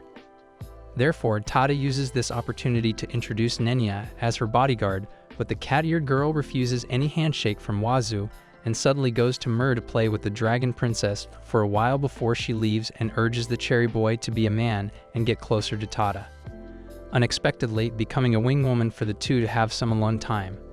Thus, Wazoo accompanies Tada to different shopping places for clothes, cosmetics, and accessories, not just for her, but as gifts for the girls in the mansion too. Opting for a smaller jewelry store, Tada believes it offers better protection for their purchases. However, amidst the shopping, Wazoo's senses detect a gaze emanating from a dark alley. He stares intently, catching a glimpse of a shadowy figure darting away. Wazoo swiftly directs Tada to remain indoors and confronts the men lurking in the alley, inquiring about their identities. One of the men, brimming with confidence, boasts of his ability to overpower Wazoo and capture Tada, now that Nenya is absent. Wazoo lightly kicks him though, and that's the end for the villain and his teammates, because they're the next targets for the young adventurer, who strikes them away without difficulties whatsoever, but now that the nuisances are lying unconscious on the ground. Nenya makes her appearance, glaring at Wazoo as she confirms he's stronger than her initial expectations. Wazoo is taken back seeing the beast folk here, but it turns out she has no evil plans. Given that Mir returns safely and Nenya is just testing if Wazoo can really be entrusted with Tada. Thanks to the results of the test, Nenya finally admits that this human adventurer is stronger than her. Thus, Wazoo is worthy enough to hear the truth from Nenya. Afterward, the girl reveals that Tada's debt is utter nonsense created by the city's landlord, who made the woman's family suffer from fake loans in order to make Tada's body collateral and enjoy it for himself. Hearing the shocking revelation, Wazoo gasps in surprise and rage, especially after learning that all of these are the hideous plans of the wicked city lord. Without further ado, he returns to the jewelry shop where Tada is waiting, then walks closer to her with a serious look on his face while the girl is complaining to him for suddenly running away when he should always be by her side as a bodyguard. Fair point as her face. Tada clings to Wu's arms to stop him from running away again, but the adventurer is still not opening his mouth at this point, until he suddenly grabs Tada's shoulders and yells at her to say there's nothing to worry about any more, hysterically assuring the woman that he's by her side now, and once again shouts the reassuring phrase. Overwhelmed by Wazoo's heartfelt confession, Tada gently pats his head, assuring him that his words have touched her deeply. Sensing Wazoo's discomfort, the unseen goddess intervenes and unveils Tada's hidden secret. As you know, the city lord has fabricated a false debt to coerce Tada into becoming his mistress, dragging her parents to sacrifice their necessities to repay it and forcing Tada into her current predicament. Along the way, she encounters Get, Nenya, and Reagan, transforming them into allies in her quest to gather evidence exposing the fabricated nature of the debt. Now they are close to unveiling the truth, but the mercenaries enter the fray to forcefully take Tada. So that's when Wazoo performs his role as a new bodyguard, and of course, the goddess will provide her full support. Admit it, Wazoo, she's noisy but somewhat reliable. Anyway, the shopping continues with the receptionist assuming the two are looking for matching jewelry for couples. Moreover, she leads them toward the section where it is located, making Tada and Wazoo blush in embarrassment. Thanks to the nosy shop staff, seriously, you have our gratitude. Out of the blue, Tada asks if she will look like a normal girl when hugging Wu's hand. So the young man replies with a pretty obvious answer, wearing a sweet smile. Wazoo tells Tada that she's far more beautiful than an ordinary girl, and even though it is not by any means what the lady is referring to, she simply closes her eyes, flustered by the adventurer's words. However, Tada remembers the bitter memories she has in her line of work, along with the thought that loving again will be utterly impossible. But as the captivating couple's rings show up in front of their eyes, a flower of romance once again blooms inside Tada. The products are mesmerizing. Wazoo decides to acquire a ring, while Tada, in contrast, inquires with the receptionist about the meaning of the ancient inscriptions on the rings. The man's ring bears the message, "I hold you dear," and the woman's ring carries the heartfelt sentiment, "I only look at you." Tada is pleasantly surprised, her eyes lighting up with hope that even someone with a checkered past like hers can make a simple romantic wish come true. Merely thinking about it makes her heart beat so fast, so Tada doesn't hold back anymore and asks Wazoo to put the ring on her finger.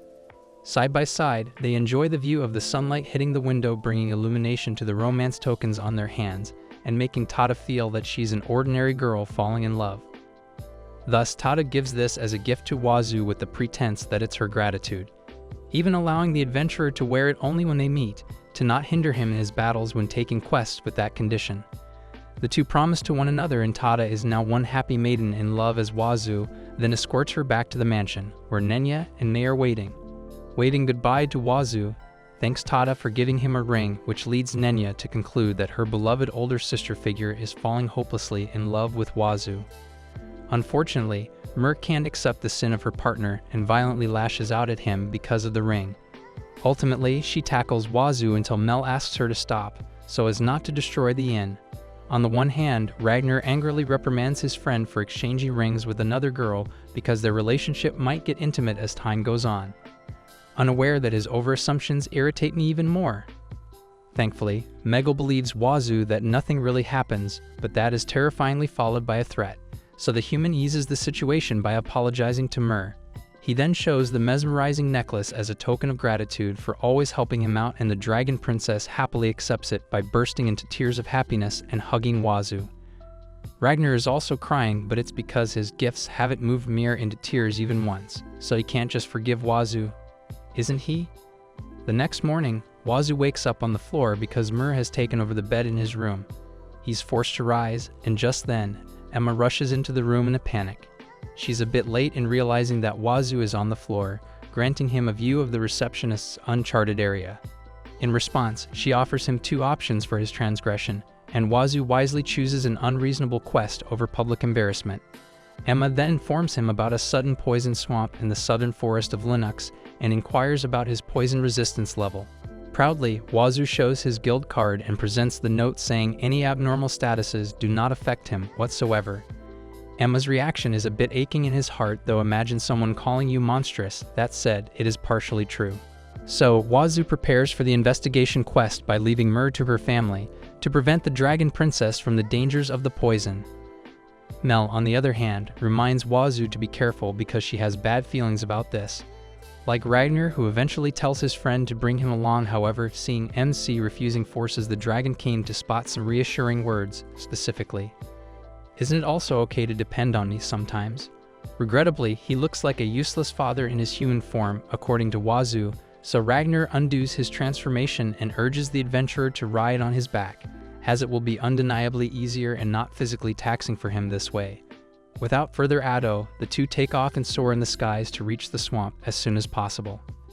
After all, the overly cloudy air surrounding the atmosphere feels so ominous even for Mel and Miguel that they conclude something really evil is approaching this city, worrying the mayor, who now feels more concerned about her partner's safety. Moving on to the dark alley, the Black Blaze, Eunice so much makes their appearance. Feeling resentful after their recent embarrassing loss, they ponder how Wazoo, a seemingly detached individual, could be a tamer with the rumored ability to tame even Dragon King. They conclude that the red orb might hold the answer, and a traveling peddler named Shiro confirms their suspicions. He mentions that seasoned adventurers often possess one or more of these red spheres, which have been modified to preserve the user's sanity. With all of that said, he shows them the notorious orb, persuading the three with tempting words that this can give them the strength to defeat the Dragon King, along with a staging discount, of course. In fact, that is the main reason these A-ranked adventurers purchased the product. So Shiro leaves with a sinister grin after asking where the City Lord's mansion is. I hint that something worse will befall Tada with his arrival in Link, but in case you're wondering, this is the new version of Shiro, who is not your typical mysterious husbando, but still Shiro bears with it. Meanwhile, Wazoo and Ragnar finally arrive in the southern forest, but find out that the miasma is getting stronger as they approach it, and it is trying to corrupt the whole forest. Therefore, they land at the entrance and Ragnar plans to end the problem with a single fire breath, but Wazoo stops him before he can start refusing to turn the woods into a barren wasteland. Seeing him act this way makes Ragnar wonder what the source of his confidence is, so he turns into a human to observe the adventurer and find out. Nonetheless, the investigation comes first, so the two wander around the forest devoid of any animals, due to the poison, which is starting to smell like lemon to the glutton. In any case, Ragnar finally asks about the boy's inhuman power. So, Wazoo tells him a bit of his experiences, especially his desperate wish not to perish and have his life come to an end pathetically. Additionally, Wazoo explains that he resorted to consuming unusual foods to stave off hunger, leading to an increase in his stats. Nevertheless, Wazoo's divine protection, Myrrh's affection, and the trust he's garnered from those he's encountered have endowed him with the innate ability to attract people from the outset. However, Wazoo doesn't quite believe it, as he doesn't consider Ragnar as a friend, simply put. Because he's not a human, says the guy who treats an elf as a potential lover. Putting that aside, Wazoo reveals not wanting to eat anything weird anymore, because he's afraid his humanity will decrease to 0%, but it seems like that's the end of their conversation, as the miasma suddenly gets stronger and more dangerous for Ragnar at least. After all, the cause of the poison swamp finally appears to welcome them as a bat-looking creature. It shows itself with a monstrous screech. Turns out its bodily fluids are the ones corroding the land, which results in the creation of the swamp, making it difficult for Ragnar to attack. Given that simply touching it may cost them their lives corrosion. What's that? Is that edible? Wazoo thinks so, as he then smashes his fist at the monster despite Ragnar's cautious reminders. Ultimately, Wazoo seizes the enemy's core, effortlessly shattering it with a single grip, resulting in a successful subjugation that leaves the Dragon King astounded. Ragnar is utterly perplexed by this surreal sight of a potentially formidable foe being handled like a minor threat by a human. Suddenly, Wazoo notices a red marble near the monster's remnants, reminiscent of what Gunna had consumed, though he quickly dismisses it as mere imagination. Eventually, the red sphere ceases into nothing. So the two move on, as they still need to do something to this poison swamp. Of course, burning it is still a no-go, so Wazoo touches the poison and does the unthinkable of taking a finger full of the substance and tasting it. Yep, it tastes like citrus fruit. Learning that the poison is surprisingly delicious, Wazoo drinks directly from the swamp while ignoring the Dragon King's comments filled with common sense. Basically, he doesn't mind any of Ragnar's words and glugs. The so-called citrus until its last drop, and Wazoo's tummy bloats. He's pretty satisfied though, mainly because the forest is now safe and the fortress town of Link won't be in danger anymore. Not to mention, Ragnar's worries have diminished to their surprise. The ground suddenly shines and illuminates a bright light that envelops the adventurer's body in the depths of his mind. Wazoo enters a relaxed state and hears an unfamiliar voice thanking him for his kindness, which soothes the young man as she wonders who is talking to him. Once the peculiar occurrence concludes, Ragnar notices Wazoo passing out and hurries to help him regain consciousness. However, his efforts prove futile, as the unusual lump in Wazoo's stomach has also vanished, leading Ragnar to conclude that Wazoo has drawn in an extraordinary presence. Without delay, Ragnar carries the sleeping Wazoo back home on his back, pondering just how formidable the adventurer is, unaware of the ways ordinary people typically behave. Nonetheless, the Dragon King knows that Wazoo is a kind person who wants to save other people, and that may be the reason why Myr is fond of him. With that said, Ragnar promises to lend this sleeping guy his strength when needed and declares to the night sky, yeah, they're going to be best buds. The following day, Regan feels happy after knowing that Wazoo has solved their problem in the poison swamp, but he seems a tad bit worried that the savior of the day is sluggish to the point that Regan assumes Wazoo drinks the swamp's poison, 100% correct. The guild master urges Wazoo to rest, but the adventurer has an appointment with Nenya and Tada. Regan informs Wazoo that they have evidence of the city lord's crimes and plan to sue him tomorrow. Wazoo is excited to witness Tada's freedom, and of course, officially have her as a friend, but an underlying problem still occurs as Regan suspects their opponent to do something in this city tonight. Thus, Wazoo accepts the bodyguard duty, but it seems like the terrible feeling in his stomach will become a slight problem on his way to Tada. Wazoo wonders why feeling like this when abnormal effects should all be nullified, so the goddess replies to him, albeit another question asking why he brings another woman to their quote-unquote love nest, which is by the way referring to the guild card to Wazoo's tremendous shock. The divine woman mentions the goddess of Mother Earth as it turns out that another entity has entered the card and is defending her position to be there and be part of Wu's harem. She expresses her gratitude to the adventurer for safeguarding the forest from the poison swamp and the looming wildfire. In return, she bestows upon him divine protection from Mother Earth herself with a gentle breath. Wazoo's guild card undergoes a transformation and his stats skyrocket, turning him into something akin to a demigod. His newfound power enables him to potentially annihilate the planet with a single blow and renders him nearly impervious to most attacks. To his disappointment, this upgrade diminishes his human purity to 78%, revealing that his ailment is a result of this level up, not the poison.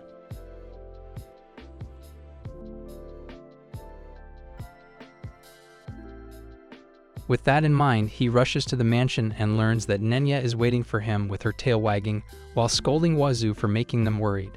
She then cuts straight to the point though and reminds Wazoo to be in tip-top shape, because the city lord might do something nasty tonight, only to see that the young man passes out and collapses on the ground hurriedly. Nenya rushes to his aid and tries to wake Wazoo up, screaming his name until it echoes around the house, only to fail in the end. As the clouds darken in the fortress city of Link, a horde of goblins gathers along with the Black Blaze, who have turned into their demonic forms, and an aristocratic man who lets out a loud roar in his castle. Behind all of these is a cloaked merchant who smiles in spite of the disappointment that none of these four have turned into his desired form, even with the red orbs. After all, this is already enough to bring chaos to the city, right under the nose of the unconscious adventurer. Panic erupts in the guild master's office as Orlando bursts in, breathlessly relaying a report. 1,000 goblins march towards the southern gates. While the monster horde threatens Fortress Town, Wazoo, nestled comfortably in Tada's lap, slumbers blissfully, oblivious to the impending chaos. Yet even when he wakes to this otaku's dream, a strange agitation grips him. Eyes wide with a lingering terror from the goddess's touch, he hysterically questions Tada, asking if he's still human. Pinching his cheeks, begging for confirmation, he pleads for her to reveal any lingering weirdness in his body. Tada, seizing this opportunity for a stolen moment, attempts a sly kiss, but the spell is broken by Nenya's abrupt arrival. Despite her gruff exterior, a wagging tail betrays her true feelings as she, alongside Tada, showers Wazoo with gratitude for vanquishing the swamp and saving their city. In the midst of impending danger, even the fiercest beast girl can't resist acknowledging the unlikely hero who blossomed from a poisoned swamp. As a result, they wonder what is the source of his superhuman strength and teasingly persuade Wazoo to reveal it. That doesn't last long, fortunately, because Tada respects the adventurer's secret and finally answers Wazoo's question earlier. Erasing the anxiety the young man feels as she assures him that he truly is a human with a sweet smile. Tada guarantees Wazoo that she sees, believes it, and will continue to do so from then on, which moves the boy's heart as he stares at the woman's face. In the middle of it, however, a commotion forms outside, and one of the girls in the mansion enters the room to inform them about the approaching horde of goblins. Turns out, Garrett joins Regan and other veteran adventurers to stop the monster stampede, but the number of their enemies is just too many for the situation to improve. In response to their call, Wazoo shows a reassuring smile as he prepares himself to get moving and turn the tide in their favor. Regardless of his strength, Tada can't help but worry as she cries while reminding Wazoo to put his safety first rather than the capital and not to overdo it to the point he'll get himself in danger. Wazoo accepts her concerns and leaves Tada in Nenya's care before showing them his reliable back, saying he'll return. Meanwhile, at the city gates, the battle lines are drawn. Adventurers stand ready, eager to engage, but the sheer number of goblins, 1,000 strong, gives Orlando pause. Opening the gates could flood the city with monsters, but leaving their comrades outside to face the onslaught alone feels equally unthinkable. Torn between protecting the civilians within and supporting the fighters without, the guild master wishes for a miracle, a hero to shift the tide of battle. And as if summoned by his despair, Wazoo appears. Emerging from the crowd, he nonchalantly approaches Orlando, a glint of determination in his eyes. With a simple request, "Open the gates when I give the signal." He sprints away, a blur of red disappearing towards the city's edge. Wazoo's audacious move leaves everyone speechless. What is he planning? Where is he going?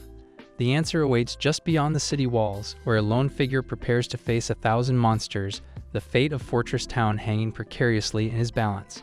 As he leaps above the walls to reach their opponents without endangering the citizens, now Orlando is yelling in shock instead of crying. But that's a story for next time, as we then focus on the superhuman adventurer, watching the extraordinary amount of goblins looking like ants from where he is. With one punch, a plethora of goblins say goodbye to their life on Earth as they perish from the single yet powerful blow from Wazoo. The impact of the attack creates a large crater surrounded by unconscious goblins, and this amount is more than enough for them to proceed to the next plan. So Wazoo gives Orlando his much-awaited signal. Cautiously, the guard takes a quick peek outside, but it seems like it will go on for a few more seconds as he sees Wazoo in the middle of fallen monsters, waving at them and saying, "Give it your all, guys." The adventurers' morale soars high as they rush toward the battlefield and fight the remaining goblins, stopping them from trampling their city.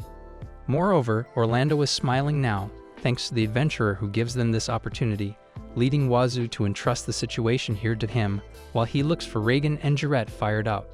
Orlando replies with a genuine thank you, and it seems like Wazoo is getting closer to having a human friend, well, if you don't count Tada, Regan, Lula, and the rest. However, the situation is not looking good on Regan's side because even after defeating quite a tremendous number of monsters, their numbers aren't really decreasing, and there is just no end to their parade. Jarrett also knows about this, so he devises a plan to find and subjugate the stronger Goblin King to force these guys into dispersing. Of course, the difficulty will worsen, but the reinforcement finally arrives as Wazoo shows up to surprise the guild master. Regan tells him about this unpredictable situation and the Goblin King who is controlling all of his minions. So Wazoo casually suggests subjugating him, but it turns out that the dispersed following will be a greater risk for the nearby villages. Right when Wazoo complains about what to do, a loud explosion occurs near the northern gate, and an injured adventurer rushes to the guild master to report the appearance of the demon. He then informs Wazoo, who doesn't know what devils are, that those creatures are magical beasts that were once human. Afterward, Wazoo confirms that their appearance also changes into something definitely not human and concludes it's the same case as with Kazuna, causing him to quickly head to the direction where the demon is spotted. The deafening blast echoes through the air, jolting Tada from her worried slumber. Ignoring Nenya's frantic pleas, she dashes outside, fear for Wazoo gnawing at her heart. But as she steps into the chaos, a shadowy figure lunges from behind. Nenya, caught off guard, is sent crashing to the ground, while Tada finds herself snatched into a cold iron grip. "You're mine," the voice rasps, sending a shiver down her spine. The city lord, his demonic eyes gleaming with malice, stands before her, a chilling confirmation of their worst fears. "Nenya, powerless and wounded, can only watch in despair as the demon claims his prize, his laughter echoing like a death knell. Meanwhile, at the northern gate, Wazoo races against time. Link's pleas for his daughter go unanswered as he charges towards the source of the explosion. The horde of goblins, a green tide of destruction, swarms the closed entrance, their guttural roars a harbinger of chaos. Terror grips the citizens, the guild master's family, and even the dragon royals. But amidst the panic, hope flickers. Wazoo reaches the blast site, his eyes widening at the sight before him. 3 figures, their clothes torn and faces grim, stand amidst the wreckage. A familiar trio, their presence a beacon of defiance against the encroaching darkness. Not even a second passes, and Wazoo immediately recognizes the A-ranked adventuring party, although he already forgot they are now known by the name Dark Charcoal and definitely not Black Blaze. Even with this form, their anger issue remains, so Wazoo gives one of them a smack in the face as a well-deserved present to congratulate them on turning into mindless beasts. Remembering Garrett's words, Wazoo swears he will save them from suffering, fully aware these guys can't return to being humans anymore. Thus, he throws a series of serious punches as a farewell to the 3 demons and strikes them away until they can't fight or get up anymore. Thanks to that, the adventurers see hope, and they credit all of that to the tamer who has a famous dragon. Nonetheless, these combatants can handle it from here now, so Wazoo returns to Reagan and reports his success in defeating the demons. Moreover, his appearance is a big help even for the guild master, who counts on the C-ranked adventurer's strength to assist them in wiping out all the goblins, making Wazoo so thrilled that this guy rushes toward the horde of monsters until he sees the wounded Nenya, who's too weak. She collapses on the ground as soon as seeing the adventurer, bursting in tears. Nenya informs Wazoo about the city lord's surprise attack using his new demon form, and she blames herself for not being able to protect Tada, which is also unbearable to hear for Wazoo. When Reagan and Jarrett hear the news, they immediately fear the worst, confident that the city lord will surely marry Tada and make her his plaything for the rest of the woman's life. Not to mention getting imprisoned and defiled until that trash is satisfied. In the past, the city lord disguised himself as a customer while Jarrett was away, allowing him to do nasty things, which leads to the woman's depression to the point she wishes to hasten her permanent departure and say goodbye to life. At that time, Tada can't help but fear being married to the city lord, not even experiencing genuine love, because even if she manages to pay all the made-up debt, Tada is consumed by despair that no one will wholeheartedly like someone as tainted as her. Apparently, it's also the reason Nenya decides to do everything to protect her older sister from their vile enemy. Despair hangs heavy in the air as Wazoo witnesses Tada's shattered joy. He understands her anguish, but the goblin horde's relentless charge leaves no room for melancholy. The battlefield screams for his attention. Allies struggling against the overwhelming tide, Jarrett and Reagan, with faces etched with urgency, implore Wazoo to rush to Tada's aid, only he can wrest her from the city lord's nefarious grasp. Yet the thought of abandoning his comrades, their valiant stand teetering on the brink of collapse, tears him apart. A desperate plea for guidance escapes his lips, and to his astonishment, the Dragon King himself answers. Ragnar, his powerful presence a beacon of hope, joins the fray, his arrival freeing Wazoo from his agonizing dilemma. With the royal's formidable strength safeguarding the battlefield, Wazoo can finally race towards Tada, the weight of responsibility lifting from his shoulders.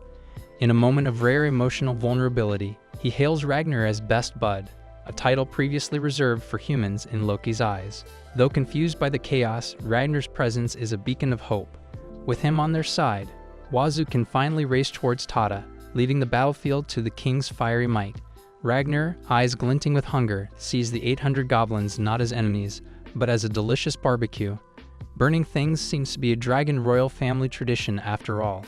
With a booming voice, he warns everyone to step back and let him cook. A deep breath, a fiery exhale, and the air explodes with heat. Goblins turn to ash, their ranks thinning like melting snow. Cheers erupt from grateful heroes, the Dragon King a whirlwind of destruction and salvation. The battle rages on, but the tide has shifted. With Ragnar's power unleashed, victory tastes sweeter than ever. Wazoo hurries towards Tada, fueled by hope and the echo of cheers hailing the Dragon King, their unlikely friend who turned the tables with a fiery feast. On the other hand, Ragnar tells Reagan that the reason he won't waste even a mere second in obliterating the enemies is that there are citizens inside the city trembling in fear, such as their daughter Lula and Meru. With that said, these loving fathers charge toward the remaining goblins along with the adventurers to end this battle once and for all, in the name of their daughters, of course. Meanwhile, Tada arrives in the city lord's bedroom after getting captured by the vile and delusionary man who wants the girl all for himself. Obviously, he is not satisfied by spending the night with Tada in the mansion, once because this demon desires her to become his wife instead, even though the woman herself doesn't want to be a part of it as she believes that her heart is still pure despite the sullied body. However, the demonic aristocrat thinks of Tada as a mere lady of pleasure whose chastity is robbed by some random guy with the infamous bangs that cover their eyes. But for Tada, she's the one who took her maidenhood, and the true form of it will be for the one she truly loves, who is definitely not this demon. Oops. A slap right in his face to add insult to another insult. Tada declares, "I will never be yours," as she already likes someone with all her heart, and that person is undeniably Wazoo. Unfortunately, it's not a reason for the city lord to stop his evil deeds, and he proceeds with it by forcing Tada to show. We won't let you take a peek though, as I said, there is no fan service. Nonetheless, the degenerate commences his plan to impregnate Tada, only to receive a well-deserved kick from the adventurer who arrives in the nick of time to save the maiden in love from the demon. As soon as she sees Wazoo, Tada immediately embraces her savior, delighted that everything will be fine now that the guy she likes is here. Wazoo reveals that the monster rampage outside the fortress town is close to getting resolved, and he manages to arrive in time thanks to Nenya telling him everything that happened. Before they proceed, however, the gentleman gives his shirt to Tada, who eventually cries as she wonders why in the world a kind adventurer is so kind to someone like her.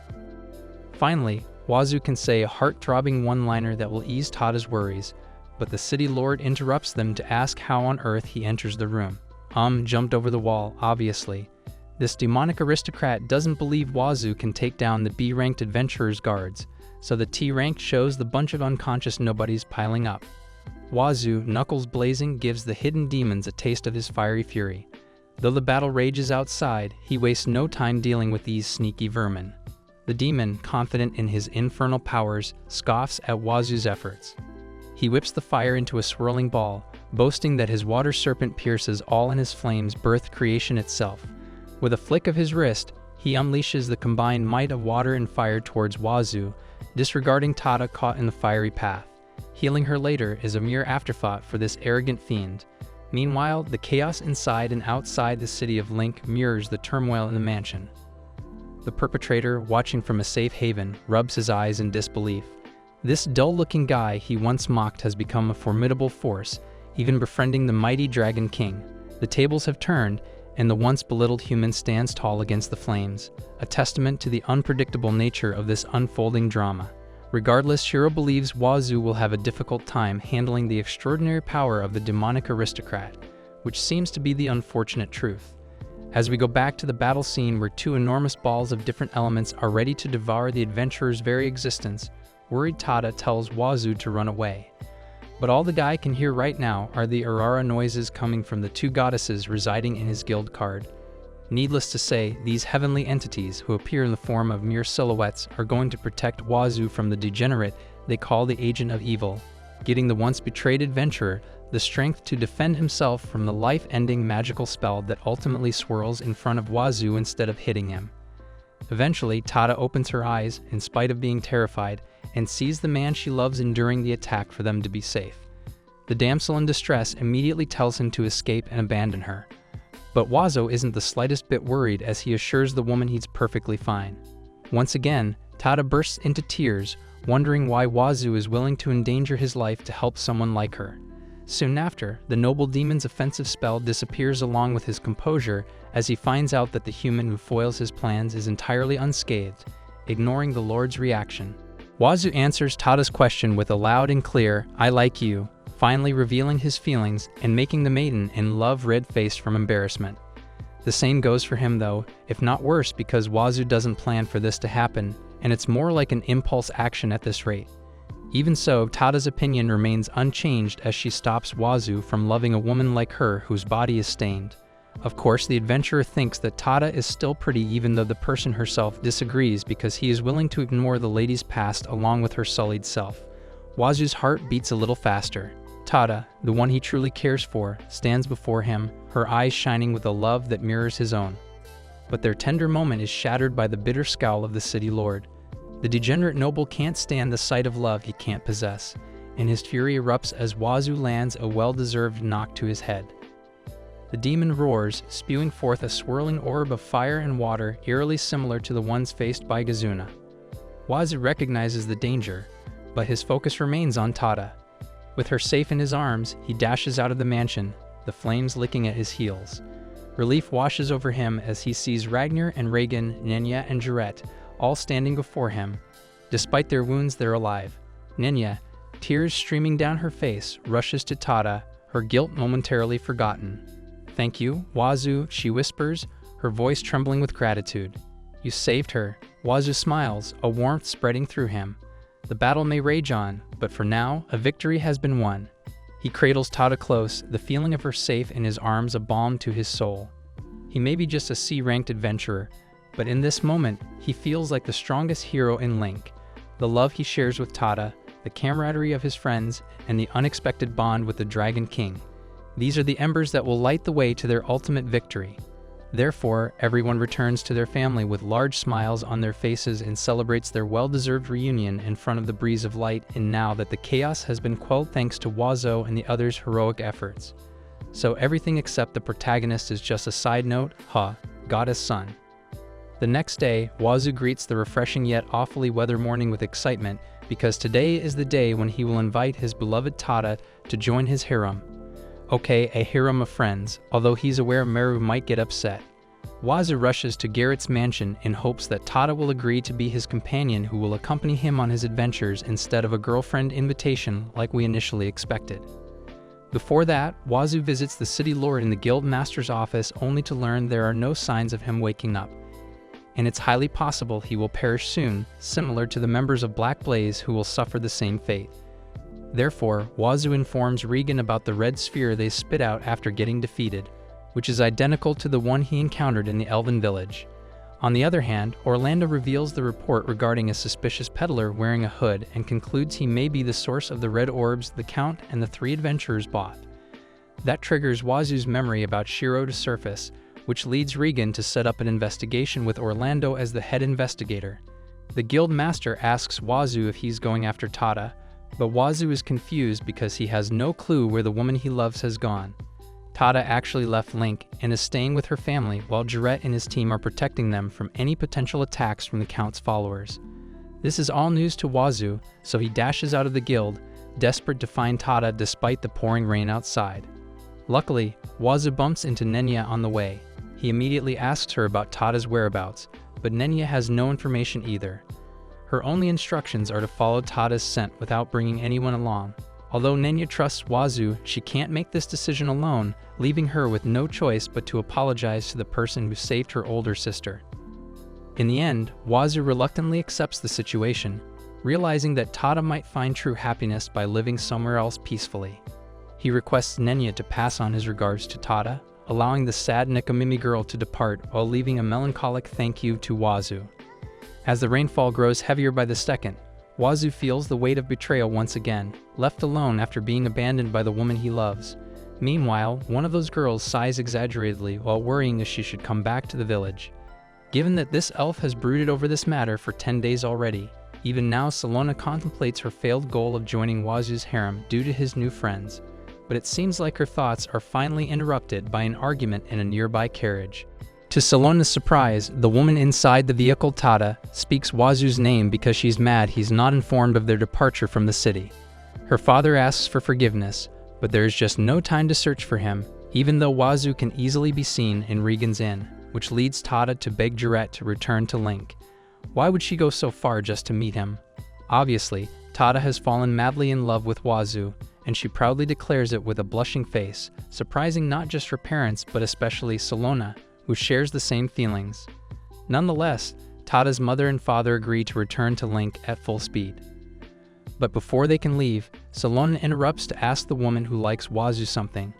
Unfortunately, Tada's body and facial features are so overwhelming and intimidating for Salona that she stutters a bit before confirming if the guy Tada is talking about is the same strong and cute adventurer. The elf knows ultimately the two find out they have the same interest, which leaves them with an unsurprising question.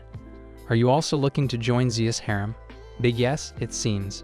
Afterward, they change location into a more pleasant place to talk, allowing these two blushing ladies to finally ask the million-dollar question, wondering what relationship each of them has with the adventurer they romantically like. Salona is absolutely certain that Wazoo has a special way of making people fall for him. Both she and Tada are living proof. Despite their usual awkwardness around each other, they share a secret understanding of what it's like to have their hearts swept away by that charming adventurer. They both have their own private thoughts about what you just told them, but they also know they're already part of Wazoo's special group.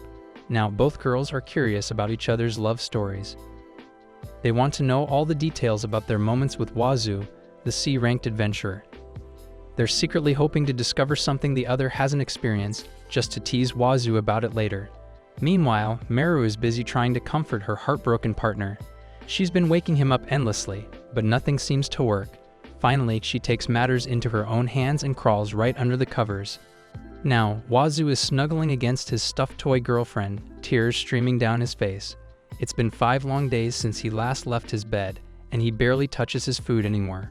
Worried sick, Lula turns to Ragnar for help. Instead of cheering Wazoo up, the Dragon King drops a bombshell on the inn's poster girl. Wazoo ran away from home because of a deep emotional wound. Apparently, making enough friends can heal his pain, paving the way for a joyous reunion with his family. However, they are not the companions Wazoo is looking for, and what the adventurer needs right now is to realize for himself what it means to make friends. In the middle of their conversation, Orlando, who is strangely angry, arrives in the inn and straightly barges into Wazoo's room to wake the broken-hearted guy up, eventually dragging him outside to, you have guessed it, have a match with the adventurer who turns the tide in the battle against the goblins in their favor. Regardless, Orlando looks gung-ho to take his opponent down, only to hear the brutal truth from Wazoo, who advises the guard to stop because he can't win.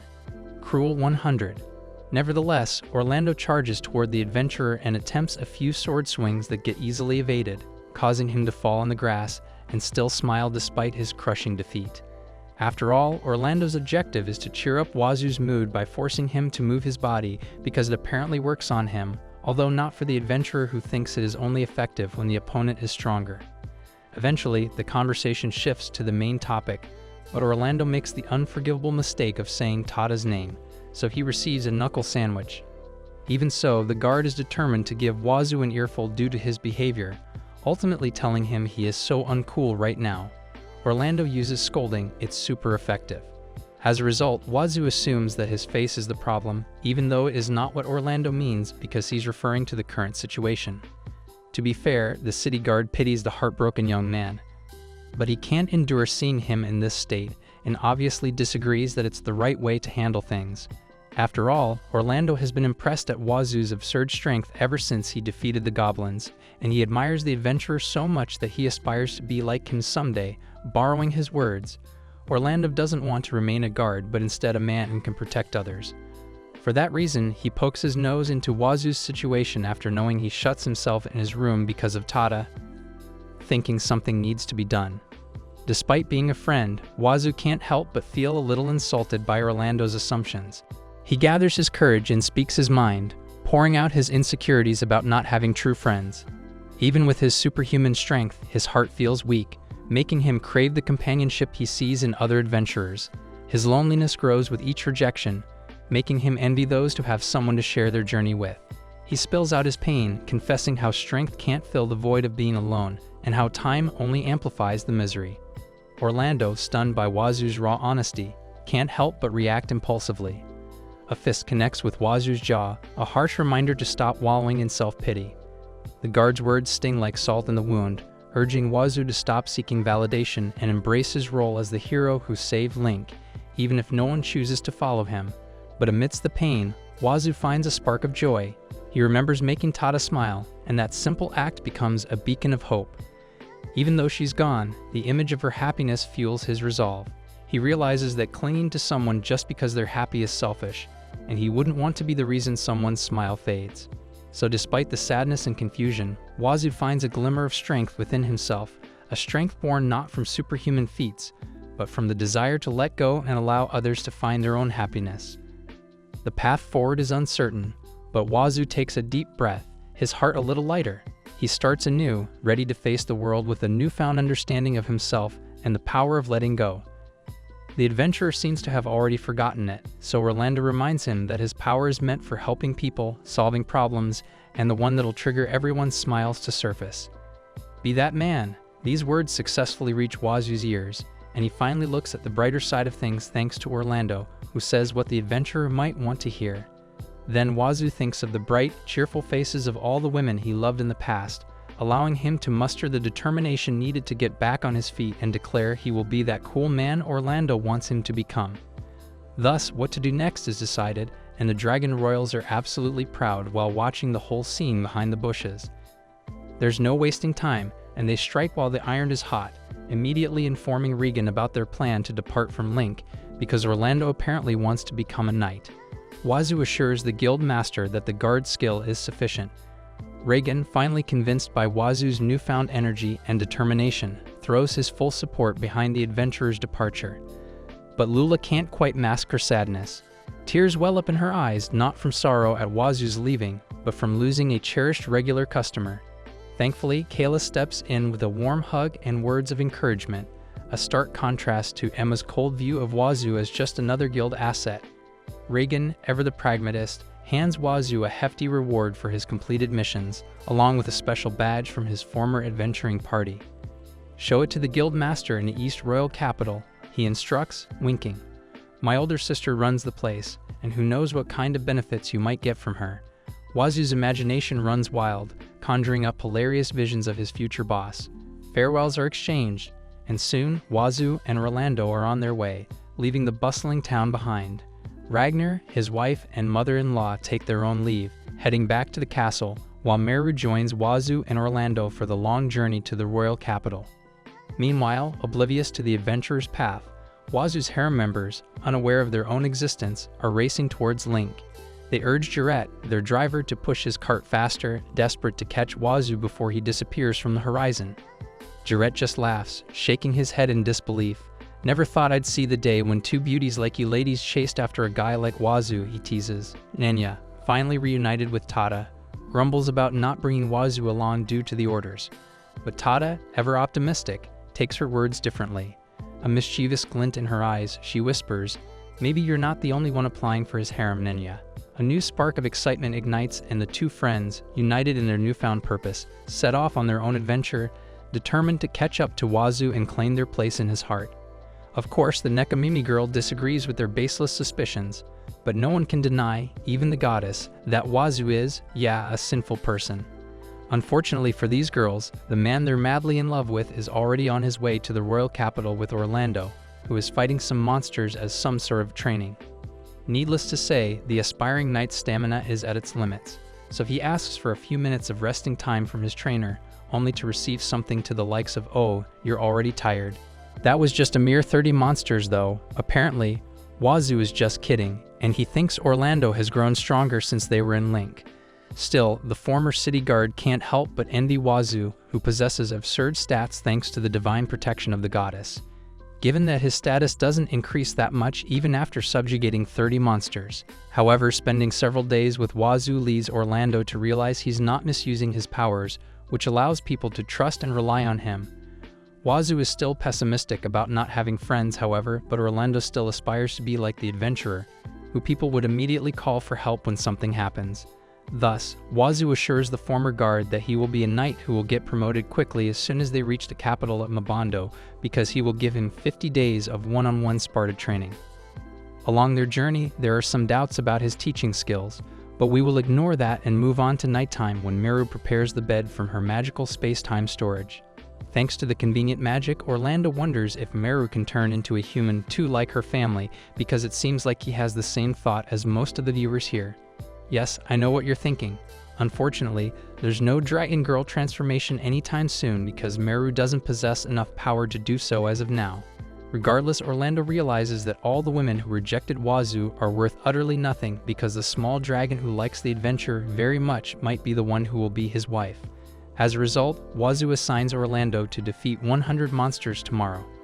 Dawn breaks over the sleeping camp, but Wazoo, the ever-vigilant adventurer, is already wide awake. Strange sounds pierce the stillness, jolting him from his slumber.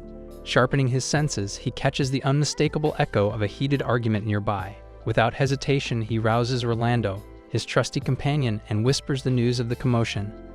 The voices grow louder, uglier, and Wazoo, fearing the worst, slips away before the details fully unravel.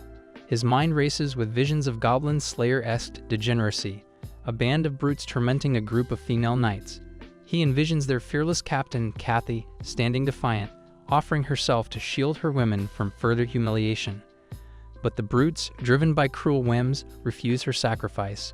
Precious moments tick by, giving Wazoo and Orlando the time they need to pinpoint the location. Without a clear picture of the situation, they plunge headfirst down a cliff, their surprise arrival shattering the growing tension. In the nick of time, they stand between the beleaguered knights and their monstrous tormentors, ready to face whatever awaits, their hearts ablaze with the unyielding spirit of true heroes. Both parties wonder who in the world these two are, but their thoughts are of no importance to Wazoo, who assigns the 3 red armored warriors to Orlando while he handles the rest of the ruffians. Among them are 2 large men with bulky muscles and a Viking hat, intimidating the adventurer after getting ignored by him. Although Wazoo really has no idea who these guys are, in unison they introduce themselves as the infamous bandit gang known as the Dagondo Brothers, and it obviously rings a bell to Wazoo's ears because he apparently hasn't known a thing about them up till now. As a result, Wazoo knocks the Dagondo Brothers down with a single knuckle smash, while Orlando, on the other hand, charges toward the red armored warriors and gives them a taste of his training, slashing all the way until they turn into unconscious individuals. At the same time, Wazoo continues his series of attacks as he spins midair and kicks the bandits one by one until they can't fight anymore. And the squeaks requesting help are the ones resounding in the forest. Needless to say, those yells come from the ruffians whose bodies are now piling up after getting utterly defeated. Wazoo, ever the gentleman, passes water bottles to the weary knights before his eyes land on their captain, Kathy, still trussed up in a large tree. He scrambles up, nimble as a squirrel, and struggles to loosen the rope. Kathy's ample curves make the task harder, but Wazoo would rather risk a hernia than utter a single impolite word. Finally, with a grunt and a puff, the rope gives way, sending Kathy tumbling into his arms. Dusting herself off, Kathy introduces herself and her brave knights, her voice laced with gratitude. She's a close confidant of the second princess, no less. Apologizing for the undignified display, she thanks Wazoo and Orlando, shyly inquiring about their names. But before they can reply, a blinding flash erupts from a ring on her finger, followed by a crackle of voices. It's a Reldi message, a whisper from afar. Relief washes over everyone as they realize they're safe and sound in Manhwa village. Wazoo and Orlando, the unlikely duo from Link, share a chuckle, their own adventure just beginning. Meanwhile, on the other end of the ring, the girl encounters a shadowy figure, a hint of danger lurking in the air. What awaits her in the unknown? Unfortunately, Wazoo and Orlando can only watch in shock as they listen to Kathy's hysterical yells, shouting the name Nemisha. The story then shifts the point of view to the princess, whom we will call Nemanissa, as she talks to Kathy and informs her of the plan to gather in the Manhwa village. It is at this moment that she notices the presence of a squad of armored warriors barging into their base, muttering the words, "We found you." Nemanissa is so surprised she just stares at the unannounced intruders, but her butler Floyd throws a smokescreen to commence their escape from the enemies who clearly outnumbered them. Ultimately, Nemanissa stays in the house on the outskirts and puts up a defensive barrier while waiting for Kathy to come to their rescue before the magic power runs out. Only a little push, and the princess will get her hands on a clue regarding their investigation. So getting caught here and turning all of their team's efforts to waste is definitely out of the question.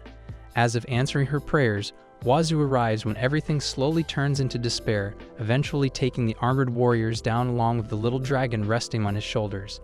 Nemanissa's eyes brighten as she watches the scene unfold, and without even knowing the adventurer's name, she concludes that her feeling right now is undeniably what you call love at first sight.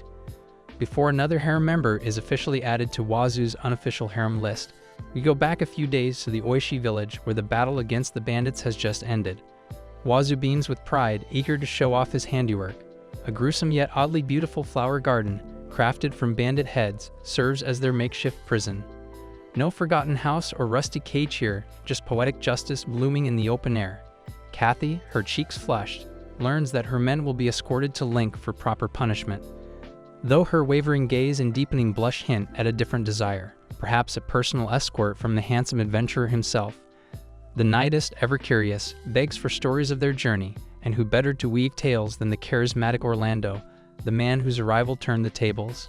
Wazoo's jaw drops, his carefully constructed fantasy crumbles as he realizes his assumptions were wildly off. The knight's smile, the blushing glances, the whispered "be careful," they were all for Orlando, not him. Even the remaining knights, eyes sparkling with admiration, longed to accompany him on his journey. Wazoo, drowning in a sea of female attention directed elsewhere, hatches a desperate plan. He'll cut his hair, become more handsome, win their hearts. But Meru, his ever-practical companion, scoffs at the idea. His comfy bed, she declares, is staying put. Suddenly, Wazoo catches sight of Kathy staring at him for mysterious reasons and eventually winks at the harem-aspiring adventurer, as if hinting there's a chance for them to be together. After a bit of consideration, Wazoo concludes that the squad captain isn't really her type, although he also realizes that his strength is enough to princess carry Kathy when they get married. And Meru doesn't agree to any of those. Nonetheless, they need to hurry toward Manhwa village as quickly as they can, so Kathy prepares the horses for their whole day's travel. But Wazoo is Wazoo, he wants to run. With that said, Wazoo sprints at a speed much faster than the horses Kathy and Orlando are riding as they immediately head out toward Namanissa without wasting a moment's time. At nighttime, the three camp outside, and Kathy takes this opportunity to thank Wazoo and Orlando again, but the former views this as a perfect chance to make this a win-win opportunity for both parties. As a reward for their assistance, Wazoo requests Kathy to help Orlando become a knight when everything is settled. The Nidus shrugs, unconcerned by the commotion. She assures them things will settle soon enough, but for now, it's best to hear the story from Namanissa herself. As the sun dips below the horizon the next day, Wazoo and his companions arrive at the eerily quiet Manhwa village. No one stirs, no voices echo through the empty streets. A lone woman answers Kathy's knock, her voice trembling as she reveals the village's plight. For 2 days, a menacing band of warriors cloaked in crimson armor has held the house hostage on the outskirts. Orlando's eyes narrow. He recognizes the armor, the same worn by the bandits who played Kathy and her master. Without hesitation, they race towards the scene. The ground trembles with the thud of heavy boots, the air thick with threats. Red-clad figures brandish weapons, demanding surrender from the house. "Your magic barrier won't hold," they boom. "Reinforcements won't come. Surrender now." Little do they know, their prey isn't so easily cornered. Hidden in the bushes, Wazoo and his companions huddle, their minds racing as they formulate a daring plan to overcome the overwhelming odds. The battle for Manhwa village is about to begin, and the fate of its people hangs precariously in the balance. However, the barrier weakens each second passed, so Wazoo volunteers to go ahead, despite Kathy stopping him, mainly because she's sure the armored men are trained, skillful knights. The adventurer simply urges her to keep silent though, as he then goes into a unique, stealthy battle stance and throws a rock at one of his enemies. Although its power is so strong that more red armored men are accidentally caught up in the collision thanks to the failed stealth yet successful sneak attack. Wazoo realizes he's bad at anything battle-related except approaching it head-on, so he does exactly that and answers the knight's blade swing by blocking it with his forearm, to the armored man's surprise. His blade shatters as soon as it makes contact with Wazoo's skin, which leads some of the remaining knights to group up and attack simultaneously, only to suffer the same fate as their companion. Afterward, Wazoo commences his counterattack filled with rage and irritation as he advises his foes to at least get a god's word if they're planning to defeat him. Remember the absurd stats that were once insults. They are proving their accuracy now. Just like the scene before the flashback, someone watches the entire battle from the windows in the house, wondering if the ordinary-looking guy is a rescuer Kathy brings. Putting that aside, Wazoo shows us another One Punch Man reference which finally ends the battle, so he happily checks on Meru's condition because she's stuck with him all this time. The battle rages, but Kathy and Orlando arrive just as the magical barrier sputters and dies. The Nidus, ever quick, kneels before the opening, calling out Namanissa's name. The door creaks open, and a young girl emerges, her cheeks flushed and eyes wide. To Wazoo's surprise, Namanissa ignores Kathy completely, her gaze fixed on him. She strides towards him, her face morphing through a series of adorable expressions, eyes sparkling with barely contained excitement. Closing the distance, she tilts her head up, her nose nearly touching his. "Your name?" she asks, her voice barely a whisper, her tiny frame struggling to stand on tiptoes. Wazoo, flustered by her unexpected attention, introduces himself. Naminissa's face breaks into a radiant smile, his name rolling off her tongue like a sweet melody. She repeats it, her voice overflowing with joy, a stark contrast to the tense battle raging around them. The princess's innocent fascination throws Wazoo off guard, leaving him both troubled and strangely charmed by her whirlwind of emotions. That said, Naminissa also reveals her name as Naminissa Mabando, a surname that is similar to the royal capital. Because as we all know, except Wazoo, this girl is none other than the country's second princess. From a saintess to an elf, a Tata, and now a royal harem, let's go. Meanwhile, we catch a glimpse of two more royals in Mabando, Navirio and Nerolina. Each have their own unfriendly expressions on their faces, hinting that these two are not on good terms and something ominous might be at play here. Given that, we acquire a closer look at the necklace and bracelet each of them wears. Nonetheless, the night in Mema village is one filled with hearts and blushes as Naminissa sits next to Wazoo and at an awkwardly close distance that troubles the broken-hearted boy. She then reminds everyone not to be polite because this meeting is not a formal occasion, allowing Rolando to express his surprise that their encounter with the second princess of the Mabando kingdom will be in this manner. I wonder what you mean by that. Regardless, too much formality is a big no to Naminissa, although it's her overly closeness that is difficult for Wazoo to accept. Putting that aside, Floyd finally introduces himself to Wazoo and Orlando as Naminissa's personal butler and suddenly mentions the flower garden of buried red armored knights on the ground, saying he's absolutely moved by the adventurer's good taste. It seems like her butler's preferences are a bit troubling for Naminissa though, so she urges the servant to start her greetings, leading Kumiya to shyly present herself as the princess's personal maid. Unfortunately, the girl literally bites her tongue when saying nice to meet you, albeit in a cutesy way that the viewers won't mind. Wazoo, no stranger to gawking, can't help but notice Kumiya's impressive chest. He shamelessly compares it to Kathy and Naminissa, concluding it's a bit lopsided for her smaller frame. Not to be outdone, Naminissa puffs out her own chest, throwing her weight around in a playful challenge. Wazoo, utterly confused, can only respond with a quizzical look, so he doesn't need his shield now, Naminissa remarks, her playful grin only widening. Orlando steps up, introducing himself as a simple soldier aiming for knighthood, a stark contrast to Wazoo's seasoned adventurer status. Kathy chimes in, praising Wazoo for taking down the red armor alone, calling him a reliable man and winking suggestively, adding to his growing pile of question marks. But Wazoo's attention is diverted by the goddess's strange behavior in his guild card. He excuses himself from Naminissa's eager ears and scurries out. Alone by the door, he checks the card for any abnormalities, relief washing over him as the goddess's aura confirms his hue and purity is intact. Suddenly, a loud cry pierces the air, laced with an insult so foul it makes your ears curl. It seems the goddess is tasting defeat, and Mother Earth wears the victor's smirk. The source of her ire? The ample chests of Kathy, Naminissa, and Kumiya, apparently too much for her delicate sensibilities to bear. Wazoo can't help but chuckle at the absurdity of it all, the powerful goddess brought low by a few curves. It seems even the divine have their petty jealousies.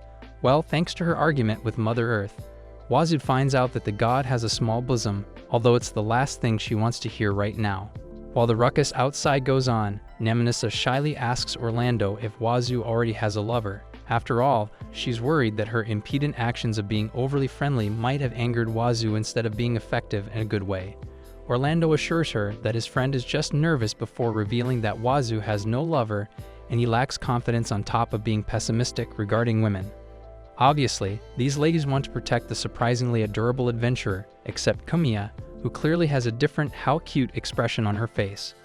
Thus, while Wazoo is busy mediating the fight between the two goddesses, Naminissa sees another reason to progress her romantic feelings and deepen her relationship with him. Eventually, Wazoo comes back from the bosom duel alive and immediately asks Naminissa why she left the capital. Although she's initially reluctant, the princess reveals the story from the very beginning. In the country of Mabando, the king and queen, Gavirio and Miralina, have 3 children: the elder brother and the successor to the throne, Navirio, the twin elder sister, Nerolina, and the younger of the twins, Naminissa. Apparently, Navirio is known as the genius of their country for being an expert in domestic affairs, diplomacy, and strategy, while Nerolina, on the other hand, is the pride of the knights due to her exceptional battle prowess. Naminisa, the holy princess known for her kindness and compassion, prefers the gentle touch of barrier magic over the clash of steel. But her peaceful life shatters when a mysterious illness plunges her parents, the king and queen, into an endless slumber. Suddenly, her siblings, Navirio and Neralina, turn from loved ones to deadly rivals, driven by a madness that seeks the other's destruction. Naminisa, sensing a sinister puppeteer behind this tragedy, delves into the shadows. The red-armored knights, though a nuisance hindering their investigation, aren't the true culprits. Kathy, her loyal knight, brings news they've discovered the key to the siblings' madness. She asks Naminisa if Navirio and Neralina were anything unusual before their descent into chaos. The princess recalls a bracelet on Navirio and a necklace on Neralina, leading Kathy to a chilling confirmation. Lyria, the enigmatic guild master and rumored sister of the missing Reagan, reveals a horrifying truth. The bracelets and necklaces are cursed. Stolen from a sealed vault, these immature puppet and Feast of the Berserker artifacts twist the wearer's mind with each passing moment. The longer they remain adorned, the deeper the madness digs its claws, the priority shifts. Before hunting the true villain, they must sever the cursed grip on Navirio and Neralina. But as things are, even Naminisa will face difficulty meeting her brother and sister, who also have 6 close aides remaining close by their sides. Then how about breaking it through force? As expected, Wazoo arrives at the most straightforward answer, to which Orlando agrees because he's fully aware of how superhuman the adventurer's strength is. Amazed, Naminisa remembers Wazoo saying it needs to be a god's word to at least inflict damage on him until the guy reveals that heavenly blades won't hurt him either. On another note, Wazoo empathizes with what Naminisa feels because he can also understand how sad it is for siblings to hate each other, and he thinks the princess is very lonely right now. After not being recognized by her beloved brother and sister, he hits right on the mark, and Wazoo tops it off with an ultimate "You are amazing." Assuming that the Mabanda siblings are really close to each other, Naminisa is so grateful for those words that she cries and makes an informal request to Wazoo, asking him to destroy the cursed tools. Despite being worried that the adventurer won't accept this sudden quest, on the contrary, Wazoo lets out a big smile to assure the princess he will definitely do it, making Naminisa delighted from the bottom of her heart. Therefore, Wazoo reveals his condition on accepting the informal request, which is for Naminisa to give Orlando the chance to become a knight. Needless to say, the former guard is elated to hear it, and he kneels in gratitude to the princess, who unquestionably agrees, which leaves them with the matter regarding Wazoo's reward because he apparently doesn't want anything. Naminisa, ever the bold princess, decides to take matters into her own hands. With a mischievous glint in her eye, she declares that Wazoo's compensation for his bravery will be none other than herself. Wazoo, initially eager for any reward, freezes as the true meaning of her words sinks in. He stammers a hesitant "sure," but Naminisa's determined gaze and disarmingly sweet smile, though slightly strained, leave him little room to back out. The burly adventurer, no match for Naminisa's persistent charm, finally relents, changing his polite "understood" to a more casual "all right." A triumphant grin spreads across the princess's face, her mission of forging a closer bond with Wazoo finally accomplished. But the night is young, and the house bustling. As the girls retire to another room for the night, Floyd, ever the protective butler, suggests they switch rooms, leaving Wazoo alone in his current one. Unfortunately, Floyd's chivalry backfires spectacularly. The princess, misinterpreting his suggestion as a personal insult, unleashes a devastating 100% smash, sending the poor butler flying through the wall and landing unceremoniously outside. "Too hasty, pair of son," Naminisa remarks with a hint of playful exasperation in her voice. Wazoo's dreams of a peaceful morning are shattered by an energetic Kunya. Bursting into his room, she throws the blanket aside, declaring it time for their departure. However, something seems amiss. Kumiya, usually bubbly and playful, is strangely subdued today. Before Wazoo can question her behavior, Floyd rushes in, announcing their departure and introducing the maid standing beside him as Kumiya. The confusion deepens as Wazoo tries to grasp the situation, his mind buzzing with questions. Apparently, this girl is not Kumiya's twin, but her split personality, who comes out once in a while and who has a rough way of speaking but is still kind. True enough, Kumiya is so caring that she offers to wipe Wazoo's body, only to receive the young man's refusal because of reasons you already know. In the bathroom, Wazoo cleanses himself while telling Muru how weird Floyd and the others are, as if they're not human at all, given that the butler has no injuries whatsoever despite the incident last night. It's not like he's in a position to say it though. Regardless, Wazoo notices Meru's weird stare and lets her do what she wants, thinking it's fine because this partially human has nothing to hide. That said, Wazoo believes he'll be embarrassed and won't be able to show his body to others on the off chance he can humanize himself like Ragnar, and tells Meru she should remain herself, as it is preferable that way. Afterward, they come out of the house and meet the princess, who suddenly fixes the adventurer's crooked row as soon as she notices it. Obviously, Meru doesn't like Naminissa's presumptuous actions because she wants to be the one who will fix it for Wazoo, causing the little dragon to act clingy to establish territory and show the princess who the true last boss is. And it seems like Naminissa immediately understands her message. Nonetheless, the journey that lasts for an unknown number of days continues, and we can now see the royal capital Mabando, where the group is having a little meeting near the large gate. In summary, Wazoo and Naminissa will remove the curses from Navirio and Nerolina, while Kathy and the others head to the guild to bring Lyria to the castle. Without further ado, the trio of the princess, the adventurer, and the dragon excitedly wander the busy streets on their way to the palace. Naminissa, brimming with excitement, announces their journey will take half a day to circumnavigate Mabando. But I'll spare you the geographical minutiae. Instead, they delve into Wazoo's mountainous upbringing, a stark contrast to the bustling prosperity of Mabando. They sing praises of Naminissa's father, the visionary king who ushered in this golden age. Reaching the city gates, Naminissa prepares to address the guards. Suddenly, a carriage hurtles towards them. Wazoo, with lightning reflexes, grabs Naminissa's hand, pulling her back from the brink of disaster. The princess, heart pounding, opens her eyes to see her savior standing tall, a flush creeping onto her cheeks as she gazes at him with awe. Naminissa, seizing the opportunity, leans in, hoping to bask in Wazoo's presence. Just then, their moment is shattered. A noble boy, Denoga, bursts onto the scene, his face lighting up with joy at the sight of Naminissa after what feels like an eternity. Wazoo, caught in the emotional whirlwind, finds himself caught in the crossfire of Naminissa's stolen glances and Denoga's enthusiastic greetings. The tension hangs thick in the air, a prelude to the tangled web of relationships that lie ahead. It turns out that Denoga is the person inside the carriage, and he's on the way to visit his father, Chancellor Z. But because this noble is curious about who Wazoo is, Naminissa introduces the adventurer as her bodyguard to protect herself from the disputes between Navirio and Nerolina. She also creates a pretense that they're planning to tour the castle, although it is evident that Denoga isn't convinced that Wazoo is strong enough to do the task.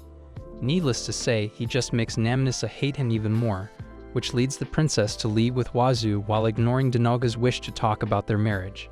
At least Wazoo hears him, and he seems to be interested in knowing more about it, contrary to Naminissa, who scares the heavens out of Denoga by angrily bidding him farewell thanks to his insolent behavior.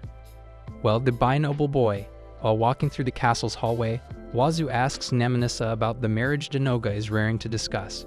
The princess pouts in response, however, before she reveals that Denoga is the son of the Duke of Freybond, and that their country originally had two royal families, Mabando and Gavirio Mabando.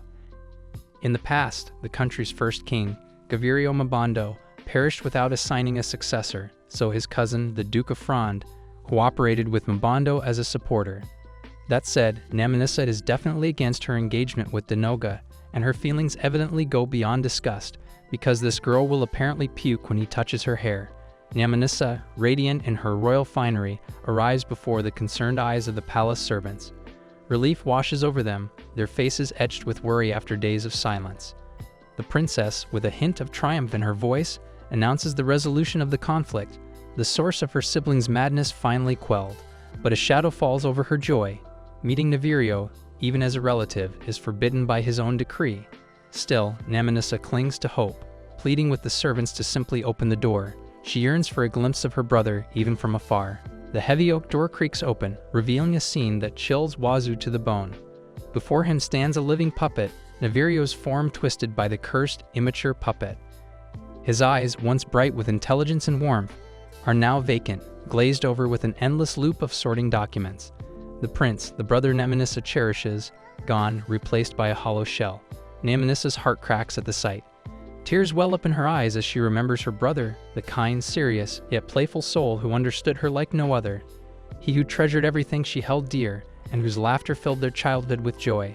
Now he's a marionette, forever trapped in a dance of mindless routine. his true self lost in the abyss. Wazoo, his own emotions churning, recognizes the work of the immature puppet with a grim certainty. The tool's insidious power has claimed its victim, leaving behind a hollow echo of what was. The weight of Navirio's fate hangs heavy in the air, a chilling reminder of the curse that threatens to engulf them all. Namanissa, her voice trembling, whispers a vow to break the curse, to free her brother from the puppet master's clutches. The fight for Navirio's soul and the future of the kingdom has just begun. With tears in her eyes, Namanissa begs the adventurer to save her beloved older brother from the curse. And there's really no reason for Wazoo to refuse, so he disappears from their sight and dashes toward Navirio at full speed. Although the prince's personal aides are surprised, Navirio remains unfazed, which allows Wazoo to shatter the cursed bracelet freely with a single grip. When the prince realizes it, he faints all of a sudden, and while it enrages the royal knights, it becomes the perfect opportunity for the pretender to end Navirio's life. Fortunately, Wazoo reacts in time, and he kicks the blade away to prevent a tragic event from happening.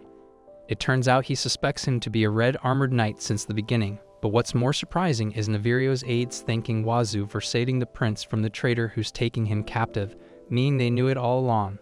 Nonetheless, the enemy has been defeated, so Namanissa freely enters the office and hurriedly sprints toward her brother. Desperate, she wakes him up from his unconscious state, enabling Navirio to learn he is being controlled, which leads him to apologize to his sister for the trouble he caused. However, seeing Navirio safe and back to himself again is more than enough for Namanissa to forget all her hardships and feel even more delighted. Relief washes over the room as the curse lifts from Navirio. The prince, eyes shining with newfound clarity, bows deeply to Wazoo, gratitude etched on his face. "Thank you," he says, his voice thick with emotion, "for freeing me, for being Namanissa's strength." It's an unexpected gesture of humility from the prince, a testament to Wazoo's heroism. Namanissa, her heart overflowing with joy, beams at the adventurer.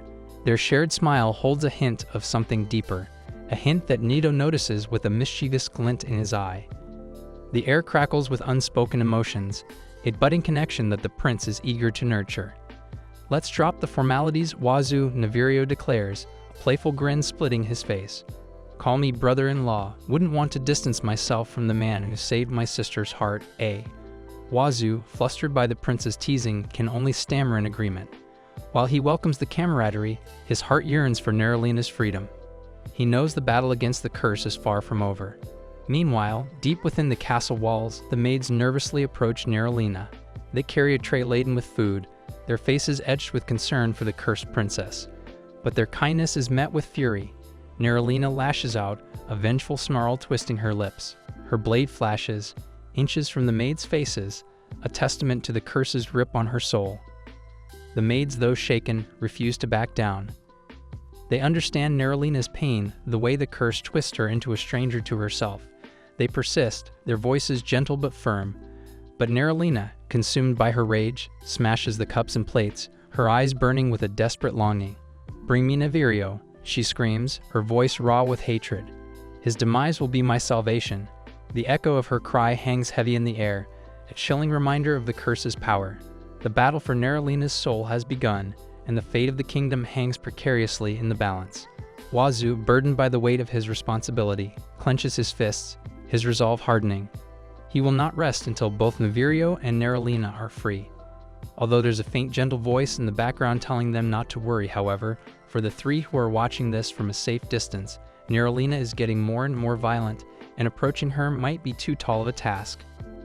Regardless, she is the same tomboyish girl who has the same favorites as Namanissa, so the two royal siblings request Wazoo's assistance in lifting the curse without second thoughts. Wazoo accepts to do Navirio and Namanissa's favor and assures them he will handle the matter completely and send that ominous curse out of their way. However, Nerolina is already at her wit's end, contemplating her violent actions and weak heart while wondering what really is happening like a vulnerable little girl. Right when she ponders what to do, an unfamiliar adventurer enters her clouded field of vision as Wazoo nonchalantly approaches the first princess. In response, Nerolina threatens to turn the young man into a headless fellow, albeit her real feelings are for him to run away and prevent the worst from happening. Wazoo is preoccupied with finding the necklace though, and when he learns it's inside the armor, Nerolina is already in his blind spot and slashes the adventurer's back with her oh-so-powerful weapon. Moreover, Namanissa forgets that even a god's word won't hold a candle to Wazoo's defense, so Navirio calms her down first before urging his sister to take a proper look, because Wazoo is absolutely unscathed and unbothered by the first princess's attempt. That said, he takes his turn and charges toward Nerolina, who then smashes the ground with the sword when Wazoo dodges the life-ending attack of her. Still, the knight is unfazed, and she lets out another swing, hoping it'll finally hit the adventurer, only to learn shortly after that Wazoo grabs her forearm to prevent Nerolina from evading or attacking once more. Nerolina's screams of rage echo through the room, met by Wazoo's resolute grip that tears the cursed armor from her grasp. Metal screeches and splinters beneath his strength, revealing the hidden necklace like a venomous ornament. Wazoo can't help but blurt that the crooked thing mars Nerolina's beauty. With a final decisive blow, he shatters the necklace, sending the curse crumbling. Nerolina's terror ebbs away, replaced by a wave of confusion and elation as she stumbles towards Wazoo, his touch both foreign and comforting. "Thank you," she whispers, gratitude thick in her voice. But a knot of unease tightens in Wazoo's stomach. This embrace, Nerolina's first, ignites a fire in her eyes as she leans in, her breath warm on his lips. "Who are you?" she asks, their faces inches apart. The battle is won, but the war for her heart has just begun. And Wazoo wonders if he's truly ready for the storm brewing within them both. The air crackles with unspoken desires and unspoken questions, leaving their future hanging precariously in the balance. Of course, the young man introduces himself without thoughts. But if there's someone who's displeased at the turn of events, it is surely the second princess who is being sarcastic about Nina's return. Still, Navirio is happy that he and her sister are back to normal, so the siblings celebrate their most awaited moment with smiles on their faces. Unfortunately for Wazoo, he can't watch them in peace because Namanissa harbors bitterness after seeing him hugging her sister for a long time. Not to mention, May joins the fray as she greatly relates to the complaints of the princess. As a result, Wazoo fears he'll be punished for disrespecting the royalty. But thankfully, that's not the case because Namanissa is just jealous. Well, Nerolina agrees with Navirio that Wazoo merely assisted in preventing her from falling to the ground, but her smirk says it all. She's definitely pleased to be held in Wazoo's arms. Thus, Namanissa becomes extremely envious thanks to Nerolina teasing the heavens out of her, which leads Navirio to conclude their preferences are overlapping again. A long time ago, the same thing occurred when he gave Namanissa a teddy bear that Nerolina also wanted, resulting in a fight and the stuffed toy's hand getting torn apart. Since then, Navirio has given the two same things, but now that there's only one, Wazoo's friendly right hand might be bidding its farewell anytime soon. In a whirlwind of relieved embraces, Namanissa and Nerolina cling to Wazoo's arm, threatening to turn him into a one-handed adventurer. Luckily, their squabble soon dissolves into laughter. With Nerolina declaring that fighting over him is silly, they should share. Wazoo, his hand surprisingly intact despite the royal tug-of-war, finds himself facing the ultimate choice. Which princess will he be the man for? Even Navirio, impressed by their peaceful resolution, can't wait to share the news with their parents, assuming the royal slumber ends soon. Now that the curses are shattered, Nerolina craves a more casual connection with Wazoo. "No more princess," she declares, demanding he repeat her name with no formality. Wazoo, echoing Nerina for what feels like the 100th time, can't help but chuckle at the demanding princess. She's practically her sister's twin. But tensions ease as Nerolina apologizes to her overjoyed servants, their faces beaming with relief at their princess's recovery. And with Navirio leading the way, the reunited family finally heads towards the room where their parents slumber, hopefully to awaken to a kingdom free from curses and brimming with newfound love. Unfortunately, they arrive at the place only to face the harsh truth because the king and queen are still sleeping and show no sign that their condition has improved. Even with Namanissa's recovery magic and the curse's disappearance, the grave situation remains the same, and there are no forbidden tools to destroy, which means the cause of their slumber is different. Afterward, Floyd, Kumiya, Kathy, and Orlando enter the room, the latter excitedly rushing toward Wazoo to reunite with his friend. He also catches the attention of the prince and ultimately receives another permission to be a knight. Thanks to Wazoo casually mentioning it like it's nothing, returning to the main topic, Kathy reports their failure to ascertain the cause of the king and queen's slumber, which allows Floyd and Kumiya to introduce the guild master who might offer helpful advice. The thought of seeing Regan's sister sends shivers down Wazoo's spine, so it's a tremendous shock when he catches sight of a voluptuous woman in glasses, Relia, instead of a delinquent thug like what the adventurer initially expects. As a result, he is clearly agitated when Lyria recognizes him, although it turns out she's not buying the fact that the adventurer is C-ranked, so Wazoo shows his guild card to prove it along with the badge that Reagan gave. With this, the guild master concludes Reagan trusts this boy, which leads Reliev to officially introduce herself as the guild master in the East Royal Capital headquarters. But because of the stories she heard from Orlando, Lyria is sure that Wazoo's rank doesn't represent his true strength. A surprising grin flashes across Lyria's face. "So many trust you, adventurer," she muses, the compliment hanging in the air like an enigma. Wazoo, unsure if to be flattered or wary, watches as Lyria examines the slumbering king and queen. Her verdict is grim. An ancient lost magic drug has plunged them into their endless sleep. Even a genius like Lyria is stumped by the potent concoction. Their only hope, it seems, is to force the unknown culprit's hand and dispel the magic, a nearly impossible feat considering their lack of leads on the forbidden tools case. But a glimmer of hope emerges when Wazoo overhears Lyria's hushed wish for someone with age and wisdom. May, her eyes widening, confirms her father, Ragnar, fits the bill perfectly. Wazoo, a plan forming in his mind, decides it's time to take the mountain path. He and May embark on a perilous ascent, their destination. The summit, where Ragnar's vast knowledge might be their last chance to break the curse that binds the king and queen. After all, who better to unravel the mysteries of ancient drugs than a man who has lived through countless ages? And besides, Wazoo can't help but feel relying on the fickle goddesses is a gamble they can't afford to take. The fate of the kingdom hangs in the balance, and their hope rides on a lone adventurer and the secrets whispered by the windswept mountain peaks.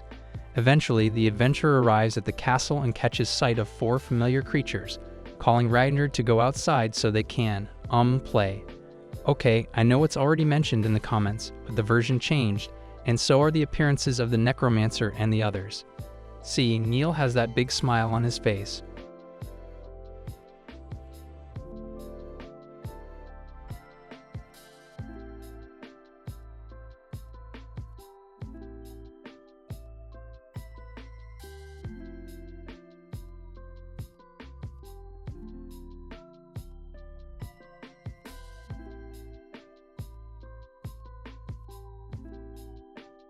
With that said, the 4 are introduced to the story again, mainly because Zeal isn't your typical humanized werewolf anymore, and their personalities drastically change. For starters, Rudo becomes a pair of high elf who exaggeratedly loves the female members of his race, which leads him to do unquestionable things and ultimately get exiled from their village. As a result, on top of it, this guy is so madly in love with their voluptuous figures that he can proudly declare to everyone with a highly satisfied face. Well, ignoring Rudo's shameless declaration, Wazoo informs Ragnar of the reason he visits, which leads the Dragon King to recommend Neil as his helper based on the information from Wazoo. The necromancer assumes that the cause may be the ancient stimulant or possibly the effect of a magic spell. Moreover, they need to return to Neil's faraway lab for the prescription and medications, and the necromancer is having difficulty believing they can go there in a flash with the human adventurer's strength. It requires until just tomorrow morning for Wazoo to drop by the lab and reach Mabondo, though, and he's willing to carry Neil on his back along the way. However, the main problem for this bone monster is getting stoned by the citizens of the kingdom and becoming food for the dogs, making him cry, as he is also worried the soldiers and magicians will group up to subjugate him. Despite the absurdity of a fear-inducing apex creature like himself harboring anxieties, Wazoo's sincerity bleeds through. He begs Neil, the necromancer, to lend his dark magic to the cause, to free the king and queen from their eternal slumber and bathe the palace in genuine smiles. But there's a catch, a price for this morbid assistance. Neil, the pair in a skeleton skin, croaks out his desire, a skeleton bride, a maiden with a collarbone as exquisite as moonlight. The silence stretches, awkward and heavy, before Wazoo, with a sigh, agrees. And so the unlikely two embarks on their quest. Hours melt away as Wazoo, the adventurer, carries the robed necromancer on his back, a bizarre spectacle speeding across the land. Neil, though, seems less than thrilled by the life-threatening vibrations of Wazoo's rapid pace. Finally, the royal capital shimmers into view. Neil, forced to conceal his ghoulish visage, pulls his cloak tight as Orlando, the ever-vigilant knight, spots them from afar. A whisper ripples through the guards. Wazoo, the adventurer, has returned, no longer just an outsider, but an apprentice knight, sworn to protect the very kingdom he once explored. The air crackles with anticipation, a blend of hope and uncertainty, as Wazoo steps back onto familiar ground, his quest for a cure and a skeleton bride just beginning. On another note, Orlando's co-workers are alarmed about the necromancer entering their kingdom, so Wazoo assures them he'll crush Neil if worse comes to worst. Wait, didn't you promise to guarantee his safety? Oh, get it? That's a joke. Thanks to that, they freely enter the castle, where Navirio and the princesses await to welcome Wazoo back smilingly. As soon as the adventurer introduces Neil, Navirio shakes the necromancer's hand without showing an inch of fear, which is eventually revealed to be because Neil suppresses his intimidating aura. The man's dread against dogs remains true, though, but Relia has no interest in listening to their humorous talk because the thing she's raring to know as of now is if the necromancer here is the famous Mage King. Based on the guild master's knowledge, Neil is a man who can use any type of magic and destroy a country with a snap of his staff. In simpler words, a powerful mage who is considered to be a legend. With a sinister laugh, the necromancer confirms he really is the Mage King Lyria talks about and expresses his nostalgia and surprise that someone calls him by that nickname after such a long time. Unfortunately, that isn't enough to acquire some respect for Wazoo, who wants him to hurry and treat the king and queen. After examining Gavirio and Miralina, Neil instantly concludes that they are suffering from the effect of the eternal sleeping drug and that the way to cure them will be a bit too forceful. If they resort to desperation, a terrible side effect may occur. But if nothing is done, demise still awaits the royal couple. That said, Neil can easily make the canceling medicine if only he acquires the missing essential ingredient to craft the cure, a vampire's fang. Still, the Mage King assures the princesses that the item will be a mere catalyst rather than a tool to turn their parents into vampires. Although outdated, Neil reveals a place where one can find those creatures on the off chance that they're alive and still living there, which excites Naminissa and Neralina. The air crackles with tension as Naminissa and Neralina gaze at the Mage King, demanding more information, but for a different reason than Wazoo. These princesses, it seems, are less interested in ancient lore and more in getting closer to the charming adventurer. They bat their eyelashes, flashing smiles that could melt glaciers, all the while convincing Wazoo of their strength and reliability. After all, sitting around while their parents slumber is unthinkable. So Navirio, ever the supportive brother, adds his voice to the chorus, urging Wazoo to let his sisters tag along. And with the journey being a mere day's trip, Wazoo finds himself reluctantly agreeing. Relia, the sharp-tongued guild master, can't help but comment on Wazoo's knack for attracting royalty, prompting her to dangle a juicy promotion. Rank B if he cracks this case. Rank A might be within her reach, but the effort? Pah. Lyria simply throws Wazoo a knowing look before sauntering away, leaving the adventurer to his fate. Now with the princesses finally back in light armor, their royal aura subdued under travel outfits perfect for camping, Wazoo feels a familiar flutter in his chest. Their attire, designed to hide their lineage but still incredibly fetching, leaves him wondering if this short trip might just be the most exciting yet. As Naminissa and Neralina flank him, smiles sparkling like hidden jewels, Wazoo can't help but grin. This quest, it seems, might be just as much about navigating the treacherous terrain of royal hearts as it is about confronting the elusive vampire. Yes, Wazoo, you're camping outside with two princesses. It seems like it's too late when he realizes the implications of that, though. Nonetheless, the princesses leave the country. Even though Naminissa reveals she doesn't really like doing this because it's too scary, the lady did it last time for her beloved family. However, Neralina feels proud she's her sister, and the trip goes on. Thanks to Wazoo, who's defeating the monsters to ensure a safe journey along the way, little do the royal siblings know Wazoo is thinking of ways to hasten their travel, like heading to the vampire all by himself and securing the fangs. Worried about what will possibly happen tonight because he might finally lose control when sleeping together with two princesses on a single tent Floyd prepared. Ultimately, Wazoo decides to sleep on a tree, so it's finally a problem solved, and the next quest comes in when Neralina asks if he can ride a horse. However, this is according to the knight's calculations, as she then urges Wazoo to sit in front of her to let the personal lesson begin. Naminissa clearly refuses to let things go in her sister's way, although it is first come first served to Neralina. She even prepares a plan to allow Naminissa to enjoy the moment as well. That said, the two leave Wazoo to discuss what will happen from then on, and Miru decides to follow them, which is different from what Wazoo expects. Sadly, the overwhelming pressure of traveling with royals and the feeling of being left out causes Wazoo to cry and do the sports class sit he learns from his sister. Fortunately, it doesn't take the girls too long to resolve the matter peacefully, and it is ultimately decided that Neralina will teach Wazoo horse riding on their way to the destination, while Namanissa's turn will be when they head home. The second princess looks so excited to lead the adventurer tomorrow too, so Wazoo agrees with it, unaware he will regret his words of affirmation seconds later. The young man's face says it all. This is too bad of a situation to be in, mainly due to the unannounced bosom attack from the teenager blind spot. Unable to focus, Wazoo fails to absorb the instructions from the first princess's mouth, and all he can think of right now is Nina's chest pinning on his back. The air crackles with disapproval as Namanissa and Meru fix Wazoo with icy stares. His heart pounds, a commoner daring to entertain such thoughts about a princess. But before composure can even be a flicker in his eyes, Neralina, oblivious to the tension, leans her head against his broad back with a happy sigh. "Perfect for rubbing my face on," she declares, her words a playful jab that sends shivers down Wazoo's spine. He can't decide if he should be flustered or embarrassed, the line between playful teasing and something deeper blurring before his eyes. Night falls, cloaking the forest in an unsettling darkness.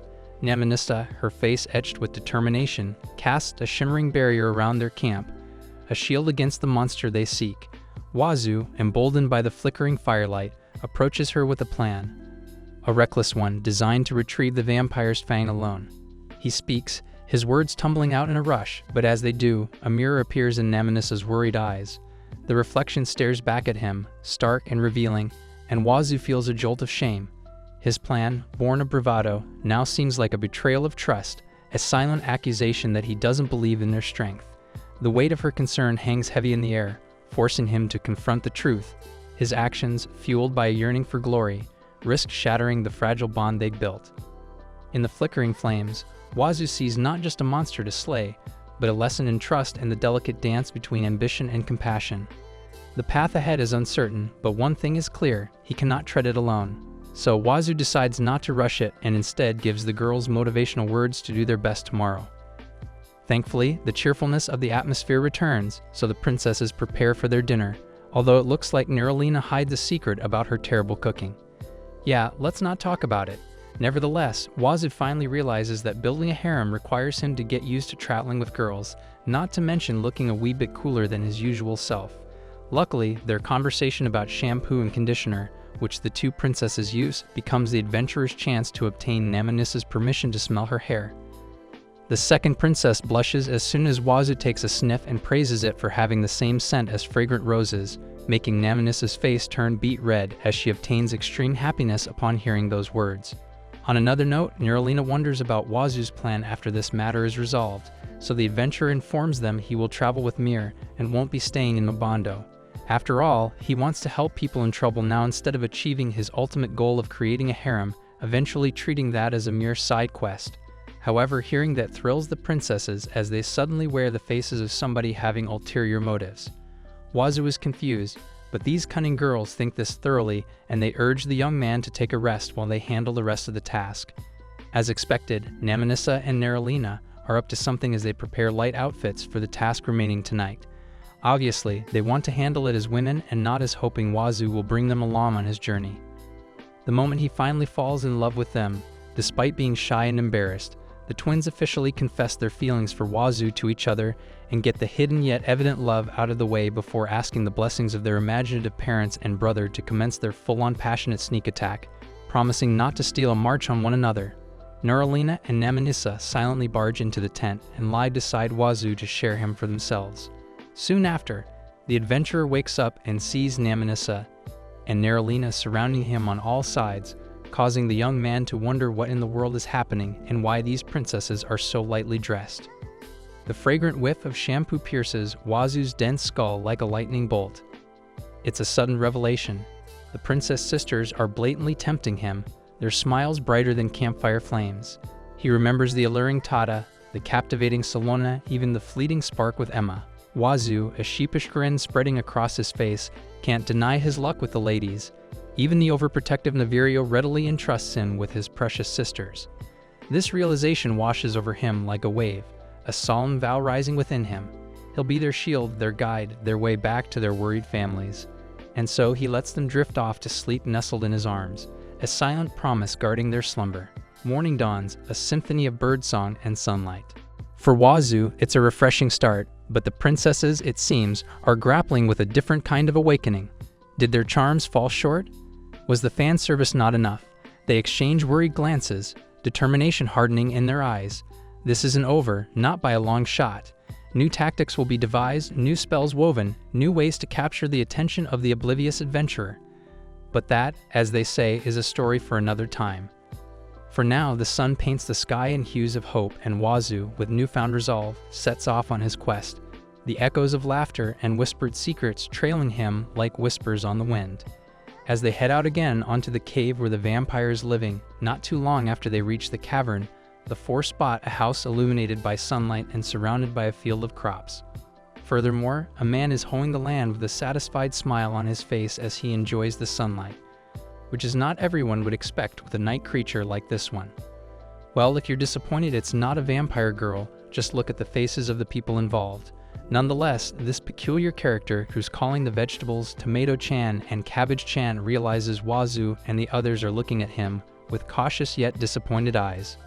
Embarrassed, he covers his body in blushes while complaining why there are girls in this cave before running toward his house and yelling shy curses at the visitors, whom he calls dum-dums. As a result, the three can't help but doubt if Runoi really a vampire, considering he looks slightly different from the rumors about their appearance. Would vampires get a sunten? Just when they wonder if Runoi is just a butler or messenger. The man shows up from his door with a pitch-black cape and fearsome appearance, declaring himself as the harbinger of demise and challenging the unannounced guests to a fierce battle. Silence befalls the cave not due to fear, but because Wazoo and the princesses feel no tension at all. Given that their first meeting is not that terrifying, dispirited Runo apologizes, and the royal twins follow suit before suggesting they recreate the scene from the very beginning. With that said, Wazoo and the princesses return to the entrance and come with exaggerated vigor, as if they're raring to fight the vampire and plunder what they need from him from the mansion. The vicious vampire commences his grand entrance with a sinister laugh that will make everyone cough, although it only applies to himself. Thanks to the water getting into his windpipe, everything is brought to waste, and they have to start over. Despite Wazoo bluntly expressing his disappointment, nevertheless, their continuous attempts go on, and all of them end in failure due to various reasons, like the dazzling light blinding the vampire and him getting scared by bats in the necks, and might be the last attempt. Runa trips on the stairs and clumsily stands up, only to receive the terrifying glares of scorn from the adventurer and the royal princesses. Unsurprisingly, Wazoo gets fed up with the endless begging and shameless mistakes, so he gives Runo a frustrated knuckle sandwich, while Namnissa and Neralina merely watch them. Runo, the vampire, shrinks back, a pathetic whimper escaping his lips. Begging, he pleads for his life, offering everything he has in exchange for their mercy. Wazoo, though, holds firm. "We're not after your blood, Runo," he declares, his voice ringing through the cavern. "Only your fangs." Runo, eyes narrowed in suspicion, scoffs. "Fangs? You jest. My claws, my meat, even my eyes, they're worth far more than your puny materials." Namanissa and Neralina step forward, their voices laced with sincerity. "We only need your fangs, nothing more. We'll even offer you a reward." Runo, his face twisted in a grimace, throws his head back in a guttural laugh. "Life you call a reward? You offer me the barest crumb from your feast." With a flick of his wrist, he launches a bundle towards Wazoo, maintaining a wary distance. The adventurer, unfazed by the vampire's theatrics, catches the package with a practiced ease. But it's the question on his lips that sends Runa scrambling for words. "How do you withstand the sun?" he asks, the question hanging heavy in the air. Runo, his fangs glinting in the dim light, shrugs. "Hard work, patience, and a whole lot of sunscreen," he mutters, his voice laced with sarcasm. He opens his mouth to elaborate, but Wazoo, already weary of the vampire's dramatics, cuts him short. "Another time, Runo," he says, a hint of amusement in his voice. "We have a kingdom to save." And with that, Wazoo turns, the echoes of Runo's frustrated curses fading behind him. After all, fangs or no fangs, the quest continues, and Wazoo, the ever-resilient adventurer, has bigger fish to fry. The sun, peeking through the cavern's mouth, paints the path ahead with a golden promise, and Wazoo, with a confident stride, steps into the unknown, ready to face whatever challenges await. Unfortunately, Runois is so pitiful that Wazoo is forced to stop, especially after learning it's been so long since he met somebody other than a woman whom he calls Nen. Seeing the sorry state, the vampires and causes Wazoo and the princesses to return, wherein they learn that the Nen Runo talks about only visits sometimes, and the vampire suddenly cries due to loneliness. But because Runoise is completely fine with sunlight, Namanissa and Neralina suggest he go out and drop by Nen's place instead. Something seems to be the problem, however, and the reason Runo can't leave this place is not so profound as a curse or barrier, because this pitiful vampire proudly declares he is scared of bats. It takes these three a few seconds to process the shocking information, given that vampires can easily be associated with bats, although they eventually learn that those animals are pets for Runo, and his fear stems from being bitten by them in the past, like some humans with their cats or dogs. Is that really okay for a vampire? Unsurprisingly, this harsh question from Neralina inflicts more mental damage than expected. Not to mention they can't just force Runo to fly through the hole above, because the bats are hiding in the dark parts around it. On the flip side, it turns out that Runo resides in this place because Nen is his fiancée, and their mansion is full of those animals. With that said, their happy marriage will be a pipe dream if he doesn't confront his fears head-on and win, although it's evident that the results of Runo living here look absolutely bad. Thus, the princesses ask Wazoo to help the vampire, but the adventurer notices R not flinching when a bat passes by. R realizes it too late and is surprised by it too, but the adventurer is already under the assumption that the vampire is lying, making the man terrified as he begs Wazoo not to come near him because he is apparently terrifying. A relieved sigh escapes Namanissa and Neralina's lips as R's panicked gaze shifts from the fluffy bats to the ever-so-slightly frazzled Wazoo. The vampire, clearly preferring feathered friends to fearsome adventurers, finally finds his solution, and Anna waits. With a playful jab at Wazoo to sit at the back, please, R takes to the skies, his worries dissolving like mist in the morning sun. Left behind, the Fangmania trio, a delightful nickname courtesy of R's startled reaction, sets off towards the castle, the wind whipping through their hair as they master the art of horse riding. A curious tune, Evil Thoughts Be Gone, keeps humming in Wazoo's head, a soundtrack to the not-so-peaceful night he spent between the princesses. But knowing Wazoo, anything spicier was probably just a particularly vivid dream, and indeed, the next day finds them reunited with a relieved Navirio. He looks incredibly exhausted though, mainly because the battle against the evil thoughts is more challenging than the one-sided stomp with the Black Blaze. Nonetheless, the medicine needs to be done immediately. Yet Neil is revealed to be having fun being a weirdo cornering a castle's maid due to her beautiful collarbones.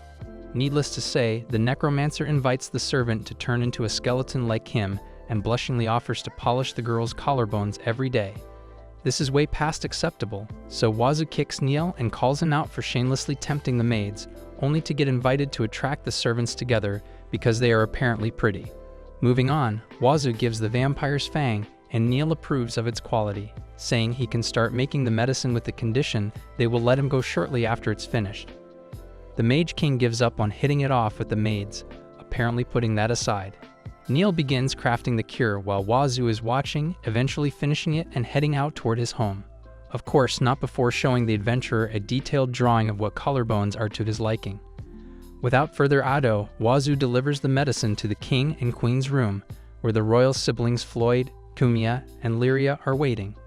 Although it may be too late, Wazoo asks Navirio to please trust Neil, but it seems like there's nothing to worry about in the first place. And the prince, along with his sisters, begins to pour the curing potion for their parents' eternal sleep, starting from no other than the king, Gavirio. Soon after, the monarch gets up from his deep slumber and greets his most awaited awakening with an enthusiastic and action-filled introduction straight from Onga. Unfortunately, Gavirio's over-cheerfulness is a double-edged blade as he eventually realizes how embarrassing it is that he does that scene from his dream in front of everyone. Furthermore, the awkwardness in the room causes the powerful king to turn into some sort of a small animal, hiding himself inside the sheets. Nonetheless, it's rude to point it out, so Wazoo feigns ignorance and asks Navirio about the medicine's effectiveness instead. However, Gavirio is slowly coming out from his small den, so Namanissa, the prince, and Wazoo give him the little push he needs, which allows the king to get back on his feet and ask everyone about the situation. Delighted, the princesses hug their father, thankful that he has regained consciousness after all their hardships. Wazoo and Navirio join the celebration with smiles on their faces, leading the latter to pour the medicine on his mother, ultimately waking Marina up, looking so refreshed as if nothing major happened. Now that the king and queen are cured from their eternal sleep, Navirio spares no time in telling his parents everything that happened. As a result, Gavirio and Miralina learn the possibility of someone betraying them. The royals are trying to figure out who cursed them and caused that whole sleeping mess. They think it might be the same person who wants to take over the kingdom. To make things even trickier, Navirio and Neralina are pretending to be controlled by magic, so the king and queen have to pretend too. In the end, Gavirio decides to trust Navirio to solve the problem. Now, Wazoo needs to meet the royals.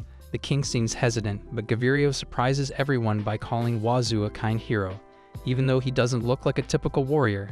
The king and queen bow in thanks, but Wazoo insists Neil deserves the credit. Still, the royals want him to be proud and relax around them. They see him as a friend who helped them get along, and that's more important than formality. Everyone's shocked by how chill the king is, except the princesses who are secretly thrilled. Hello, romance. Naminisa, ever the planner, has already prepared a reward for Wazoo and encourages him to go with the flow. She knows the king might offer a fancy mansion, which could make it hard for Wazoo to keep adventuring. Wazoo thinks back to Naminisa's promises in Mema village and wonders if they were real. He can't tell what she's hiding behind that smile, but reward or no reward, Gavirio promises Wazoo their support whenever he needs it. It seems like things are taking a surprising turn, and Wazoo is right in the middle of it all. Thus, Navirio prepares for the meeting regarding their plan for the future and urges Wazoo to rest first, while Orlando guides him to his room. On the way, the adventurer congratulates the now former knight apprentice for his promotion, as he is finally close to becoming Navirio's direct personnel. With this, Orlando can bring good news to Reagan and present himself as a brilliant knight who is able to protect Navirio and the entire kingdom. Hopefully, he doesn't forget Wazoo's effective man-to-man lessons along their journey toward Mabando. Anyway, Wazoo sleeps like a log the following days while Kathy watches over him to ensure his safety and to steal some glances as a side reward. Eventually, the adventurer wakes up only to learn from the female knight that he has slept for 2 days and now is actually the third, perhaps due to exhaustion from the short trip that was full of evil thoughts. Fortunately, Kathy orders the maids to bring some food to fill Wazoo's empty stomach, ultimately leading Wazoo to realize that the woman is doing the things he wants to do for himself. Wazoo stares at the knight, and that triggers Kathy's sweet smile to appear and make the atmosphere brighter. Out of the blue, Wazoo tells Kathy that her to-be husband will be pleased to be in her care, causing the knight to inform Wazoo that he can be the man who will marry her. Hearing those surprising words makes the adventurer blush, and he comes to treat Kathy as waifu material, so the guy promises to consider it. Regardless, the squad captain explained the current situation, revealing that Navirio and Neralina would lead 1,000 of their knights to depart to Bond Plains, where they would pretend to be controlled by the curse and fight each other. Basically, the battle is a mere farce to lure the mastermind into appearing, hoping he'll show up to confirm the royals' demise, which is fake in the first place. Right now, tough knights are guarding the king and queen like hawks, while Naminisa and Lyria are busy keeping the royal capital safe. They'll only join the big fight in Bond Plains if they're sure Mabando isn't in any trouble. That's where Wazoo comes in. He's their secret weapon, the key to making this whole plan work. He can zip between places like a flash, but even for him, it's tough to see danger coming. So Kathy gives him a special ring that lets him talk to anyone, no matter how far apart they are. It's like having a super-powered walkie-talkie.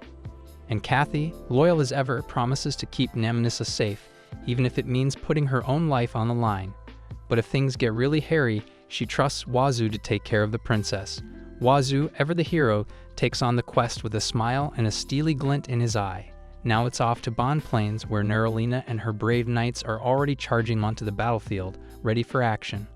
Luckily for the first princess, the cursed items are easily replicated, so it all boils down to their acting skills, given that the plan greatly relies on the perpetrator not knowing that the forbidden tools have already been destroyed.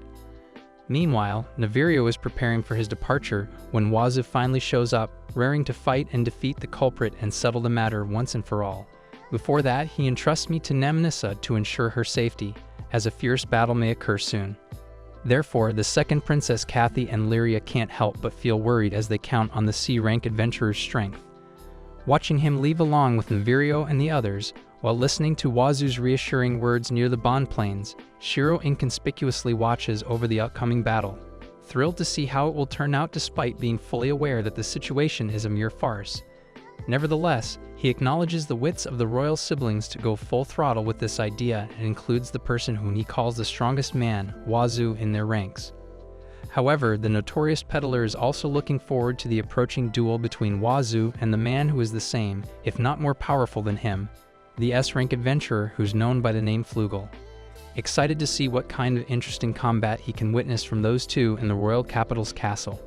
Nemenissa scolds her father for being a little bit noisy, as he experiences difficulty pretending to sleep. On the contrary, Miralina is sleep-talking about bananas, and it seems like that is the standard for Gavirio to follow, given they can't let their guard down because the mastermind is still unknown. Speaking of the culprit, Gavirio wonders why Nemenissa is the only one unharmed when he and his wife are put to sleep to keep their mouths shut, while Navirio and Neralina are given cursed accessories to force them into fighting each other until one of them delivers another's demise. Nemenissa is about to spill the beans about who the bad guy is, but Kathy and Lyria cut her off. They both blurt out that the mastermind behind all this mess is definitely the one planning to use Nemenissa. But they're not sure if this evil genius will actually show up on the battlefield to see how well Navirio and Neralina are faking their defeat. These two are super protective of Nemenissa, willing to whip the masterminds behind with their sword and Lyria's famous S-whip. Talk about girl power. Nemenissa and Gavirio feel much better knowing they're in good hands, and Nemenissa reassures Meru that Wazoo will be safe with her siblings. But standing by the windows is a bad idea.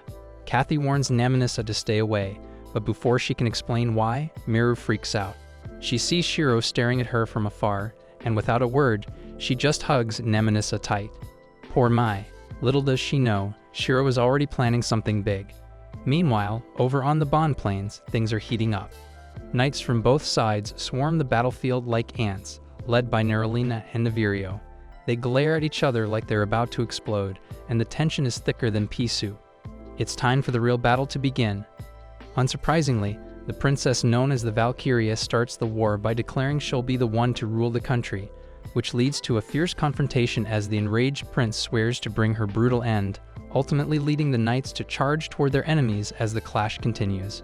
Wazoo observes the surroundings to spot anything strange, allowing him to learn there's no problem occurring yet, mainly because there are no emergency signals from the ring, and the knights are just having fun, knowing that the skirmishes are fakes. That said, Wazoo needs to watch over Navirio and Nina's duel and ensure they are safe, albeit confident that the perpetrator can't easily intervene, thanks to the 1,000 knights surrounding them. Still, it's possible that the culprit is watching from afar, so the goddess gives a well-appreciated suggestion for Wazoo to use his unique skill, present sensing. Thus, the C-ranked adventurer activates the ability and searches for the whereabouts of the enemies, allowing him to discover the presence of at least 4 people hiding in the woods. All of a sudden, a terrifying existence deliberately shows itself to Wazoo's skill, surprising the C-ranked adventurer who instantly assumes that the fearsome presence is the same, if not stronger than him, and is possibly an S-rank adventurer. The royal blades flash and spin in the air before clanging to the ground with a dramatic thud. Neralina crumples unconscious, while Navirio, panting heavily, manages to kneel before finally collapsing himself. The battlefield hangs in stunned silence.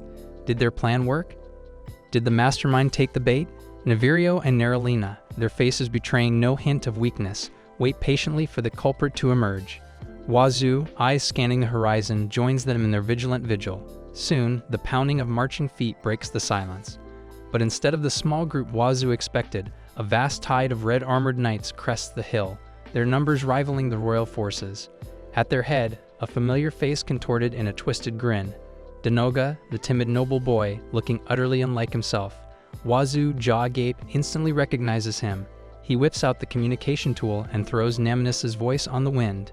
Den Roga, he's the one behind it all. Nemenissa's voice crackles back, annoyance tinged with grim determination. I figured, she says, her words echoing through the battlefield. Cassie Relia, join the fight. We'll crush this viper and his army together. Tension crackles in the air, thicker than wildfire smoke. Meanwhile, back in the castle, the king, oblivious to the impending storm, hums merrily as he plans a picnic. Can't anyone sense the danger swirling around them? And finally, the news reaches Denoga's ears like a thunderclap. Navirio and Neralina, free from the cursed accessories. His carefully crafted plan, crumbling before his eyes. Nonetheless, seeing Denoga's behavior change leads the prince and the princess to conclude that this is the noble's true color rather than his timidness, which is obviously a fake persona. However, Denoga doesn't care about their opinions right now as he is focused on his plan to exterminate the whole royal family. Moreover, the Duke's son is unfazed that the cursed items are destroyed outside of his expectations, because he can just eliminate them himself right here and there with the help of the red-armored warriors who are merely waiting for orders. Apparently, these knights, who are the same kind as the ones Wazoo encountered in the Mema village, are under Denoga's direct control, which makes Navirio wonder why his sister's fiancé, all people, will commit such atrocities just to steal the throne for the Free Bond family. However, seizing the throne isn't what Denoga calls it, as he then drops a revelation depicting him as the rightful king. The Duke's son no longer intends to hide it and informs everyone that he's not part of the Free Bond family like what is publicly known, because this noble boy is actually the son of the previous king, Dio Gavirio Mabando.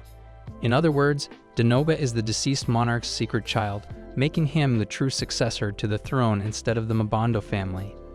In the middle of their conversation, Amnis arrives along with her entourage on horseback and hurriedly heads to where Navirio and Nerolina are, allowing her to hear Denoga that being the second princess's fiancé is far from enough to turn him into their kingdom's leader.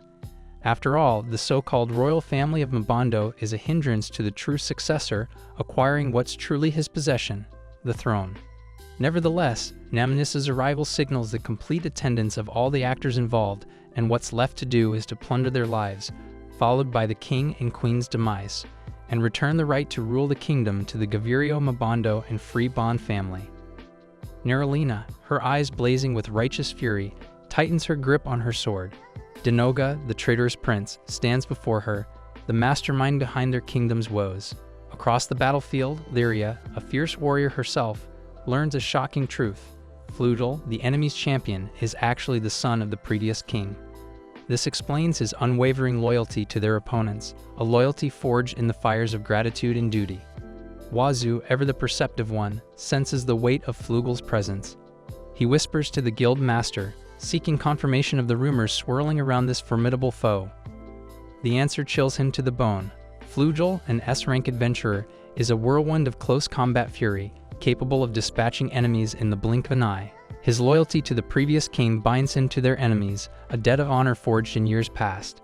And yet, amidst the fear, a spark of excitement ignites within Wazoo. He, a humble C-rank adventurer, faces the strongest man alive. The absurdity of his guild card, the one claiming he could smash stars with a single punch, dances in his mind. It's a ridiculous thought, yet it fuels his determination. Flugel, with all his power and prestige, stands before him, a challenge begging to be met. Their eyes lock, a silent battle raging before the first blade is drawn. Orlando, sensing the urgency, rallies his knights. They are near the main forces when Orlando spots the red-armored warriors and wonders why the enemies he and Wazoo encountered in the past are here in the Bond Plains. Eventually, Orlando reports his arrival to Navirio, allowing the prince to warn Denoga that his forces will not suffice for their 2,000 knights, not to mention the reinforcement of adventurers who just arrived. Put simply, Navirio suggests Denoga surrender even though he has the famous S-rank adventurer on his side. Nevertheless, Flugel shows absolute threat and zero worries that Denoga will back down.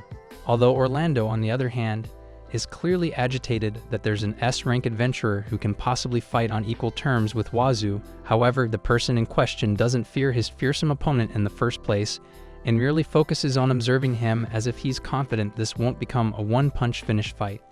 On top of it, Denoga disagrees with Navirio's assumption that calling reinforcements is impossible. Although Nerolina thinks he's bluffing as there's no way Denoga can hide somebody in this vast plain. Unbeknownst to them, the throne's rightful successor isn't talking about human backup as he reveals the ominous black ball that can bring chaos to this place. Only Wazoo recognizes what that thing is, so he hurriedly tries to stop Denoga from releasing the mindless beasts only to fail and get interrupted by Flugel's powerful smash right into his face. With Wazoo unable to stand up for even a split second earlier, Denoga activates the Gospel of Darkness and lets out the dark magic power until the orb shatters. Without wasting time, Wazoo tells Nerolina to run away and reveals he has already seen the black sphere from a one-eyed ghoul in the Elven village being used to control hundreds of monsters. Denoga is surprised that someone knows the secret of the black orb, as it is apparently a rare item according to a particular merchant, confusing Wazoo as he wonders who that is. The air crackles with tension as Denoga brandishes the crimson orb, the key to his monstrous transformation. Wazoo's gut clenches. He recognizes that cursed artifact, his memories burning with grim foreboding. "Are you really going to turn into a demon?" His voice rings out, a desperate plea lost in the roar of the battlefield. Denoga's laughter chills the air. A twisted mix of amusement and malice dances in his eyes. He relishes the chaos, the despair he's wrought upon the royals he loathes. But a flicker of irritation crosses his face when Wazoo interrupts his fun. Suddenly, the ground trembles as monstrous creatures materialize from the very air, their claws and fangs glinting with unholy light. The knights of Mabando Kingdom, their faces grim with determination, form a protective circle around Nevirio and his siblings. But Kathy and her comrades, their eyes flashing with fierce resolve, charge towards the demonic horde and the red-armored knights, ready to meet the enemy head-on. Nevirio, Neralina, and Naminissa stand shoulder to shoulder, their eyes fixed on Denoga, the true usurper of the throne.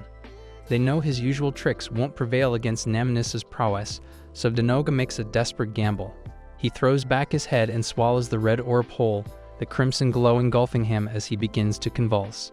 Wazoo, a whirlwind of determined fury, lunges towards him, desperate to stop the transformation. But Flugel, the S-rank titan, stands in his way. A thunderous blow lands on Wazoo, sending him reeling, his C-rank body aching in protest. Frustration burns within him. How can this be? The guild card, a ridiculous testament to his absurd strength, promised immunity to even divine attacks. Yet here he was, battered and bruised by Flugel's relentless assault. Unfortunately, Denoga had already gulped the red orb, and the royal siblings could do nothing now but watch their enemy's transformation into a fearsome demonic beast. Denoga's sinister laugh echoes as he presents his new form, sacrificing his human appearance for an overflowing energy and strength that far surpasses the abilities of the prince and the princesses combined. Despite being oblivious to the exact improvement and changes his body has undergone, Denoga is 100% sure of one thing: his dreadful claws are more than enough to tear these insects of the royals apart. Enraged, Neralina swears to bring the enemy down, regardless of whether he's a demon with excessive chickenpox or whatever, and swings her sword toward Denoga's large hand, ultimately shattering the blade instead of inflicting a fatal wound. While the first princess gets close to being devastated, Denoga maintains his devilish smile and mocks Neralina for showing the opposite effect of what she has confidently declared. Immediately after seeing Denoga's claws, Naminissa puts up a defensive barrier to protect herself and her sister from the demon's attack, all while telling Neralina to get a new weapon. Unfortunately, Denoga is already on his way to destroy the barrier, but Relia luckily makes it in time to hinder his movements with her whip and prevent the demon from landing a fierce blow to their only reliable defense. Meanwhile, Nevirio helps Wazoo to get up, ignoring his apologies for not being able to dodge the S-rank adventurer's punches, and instead asks if he can rely on his strength to keep Flugel occupied while they defeat Denoga and settle the royal family's problem. But rather than buying time, Wazoo assures the prince he will bring Flugel down, so the two wish for one another's success before continuing the fight. To Wazoo's surprise, Mi flies toward him and is strangely panicking as she informs the adventurer of her terrifying encounter with Shiro near the castle. Wazoo's ears are filled with Meru's frantic squeaks and cries, but the little dragon's message goes over his head. He's still processing the chaos around him, the monstrous creatures rampaging, the desperate cries of the knights, and the looming threat of Denoga's transformation. With a growl, he shoves Meru into a safe nook, telling her to stay put. Alone now, Wazoo turns his attention to Flugel. The S-rank adventurer stands there, a mountain of muscle and power, his eyes glinting with a mix of amusement and challenge. Done warming up, he asks, his voice a low rumble. Wazoo's lips stretch into a grin. He's been waiting for this. The previous blows, the pain, they've only fueled his excitement. This is the fight he's craved, a clash against an opponent worthy of his strength. He lunges forward, a blur of motion, his fist aimed straight for Flugel's chest. Flugel, with reflexes honed by years of battle, easily blocks the blow. He grabs Wazoo's wrist, his grip like iron, and with a swift kick to the foot, throws him off balance. Before Wazoo can recover, Flugel unleashes a heavy stomp, aiming for his face. Wazoo barely dodges in the nick of time, the wind of the blow whipping past his cheek. He retaliates with a kick of his own, but it's no match for Flugel's seasoned defense. The S-rank adventurer, bored by the predictable move, lets out a hollow laugh. He unleashes a spiral of magical energy, a shockwave that sends Wazoo crashing to the ground. Flugel raises an eyebrow, his gaze filled with a hint of disappointment. "Who are you, boy?" he asks. "You have the strength of an ancient oak, yet your movements are like a wild beast. All brawn, no finesse." Wazoo, bruised and battered but undeterred, scrambles to his feet. His eyes burn with defiance, his grin widening. "Fugger, the S-rank titan," he says, his voice raspy. "I'm Wazoo, and I'm just getting started." In the end, a monster will remain a mindless creature, no matter how much they hone themselves, which is disappointing for Flugel as he concludes that Wazoo is not a worthwhile opponent, and joining Denoga's battle is more meaningful. Needless to say, Wazoo refuses to let him go, so he attempts to strike his usual one punch at his opponent, but Flugel swiftly dodges it again, devastating the C-rank adventurer as he simply listens to the enemy, acknowledging his strength yet emphasizing how weak his skills are, demonstrating the power of a real S-ranker. Flugel charges a ball of immense magic power and sends the life-ending wave directly to the S-rank adventurer, ultimately inflicting a critical hit that leaves Wazoo screaming in excruciating pain. The flow of magical energy that dramatically resembles a droplet falling in an abyss-like body of water becomes clear to Wazoo, but that's the least of his concerns right now, as the damage of the punch is undeniably unfathomable. Perhaps for the first time since he struggled in the mountain, Wazoo coughs the infamous red human juice, allowing Flugel to freely reveal that S-rank adventurers acquire their nicknames from the way they fight, which in this case is his power to release magic into the opponent's body and deal internal damage. Destroyer. The name Wazoo needs to remember in his approaching eternal agony that the S-rank adventurer will deliver, as Flugel has already damaged the boy's internal organs, so what's left for him is to suffer. On the other side of the battlefield, Denoga destroys the defensive barrier and takes hold of Namanissa, lifting the second princess midair with his dreadful large claws. Once again, Lyria uses her whip to limit the demon's movements and drags him away from Namanissa to save the princess's life. Denoga seems to hate it, however, so he focuses his attacks on the guild master and slams her to the ground until Lyria tastes the punishment she herself wants to deliver to the culprit who's doing that to her right now. Witnessing Lyria's state, Nerolina tells her sister to step back so she can be Denoga's opponent. Although it doesn't look like the demon still feels amused by the events as he irritatingly flies toward the first princess and strikes the troublesome girl out of the way. Fortunately, the first hit isn't enough to bring Nerolina down, but the same can't be said for the following kick that successfully sends the first princess to a not-so-far distance. When Nina's Demes draws near, Namanissa steps up to protect her elder twin sister from the demon that was once her fiancé. Amidst the grave situation, the princess uses this chance to reveal she was satisfied with suspecting Denoga from the very beginning, disagreeing with the engagement and refusing to marry him. Namanissa's heart swells with joy as she remembers Wazoo's smile, a beacon of light amidst the surrounding chaos. She declares her defiance, choosing love over the treacherous Denoga, but before she can celebrate, the demon's claws hurtle towards her, only to be deflected by Navirio's blade, the prince finally returning in the nick of time to shield his sisters. Now injured, Navirio takes over the fight, his fury burning like a wildfire as he vows to vanquish their foe. Denoga scoffs, relishing the havoc he's unleashed. He promises to strip away the royal's grandeur, crush Navirio's hold on the people, and witness their screams of submission. In a final taunt, he asks if Navirio will order his loyal knights to die for him. A murmur ripples through the ranks, but it's quickly drowned out by a thunderous roar. "We are Navirio's. We stand with him." Their voices boom, shattering the air. "Navilio is our prince, our leader, our friend.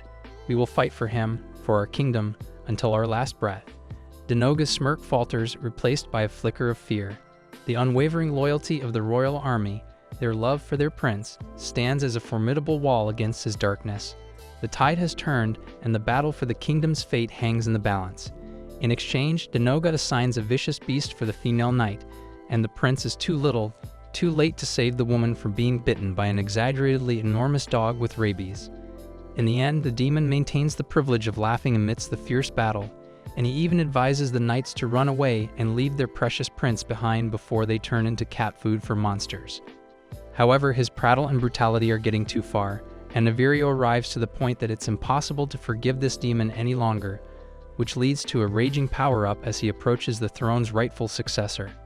While that's happening, Wazoo recovers from his fatal internal injury with auto-healing, forcing Flugel to put a stop on his limiter and show no more mercy to the C-rank amateur.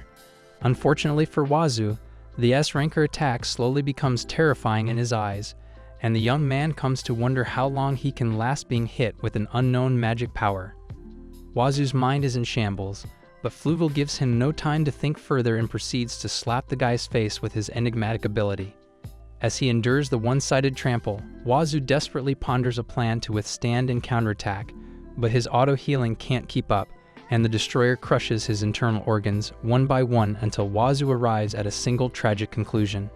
This will be his end.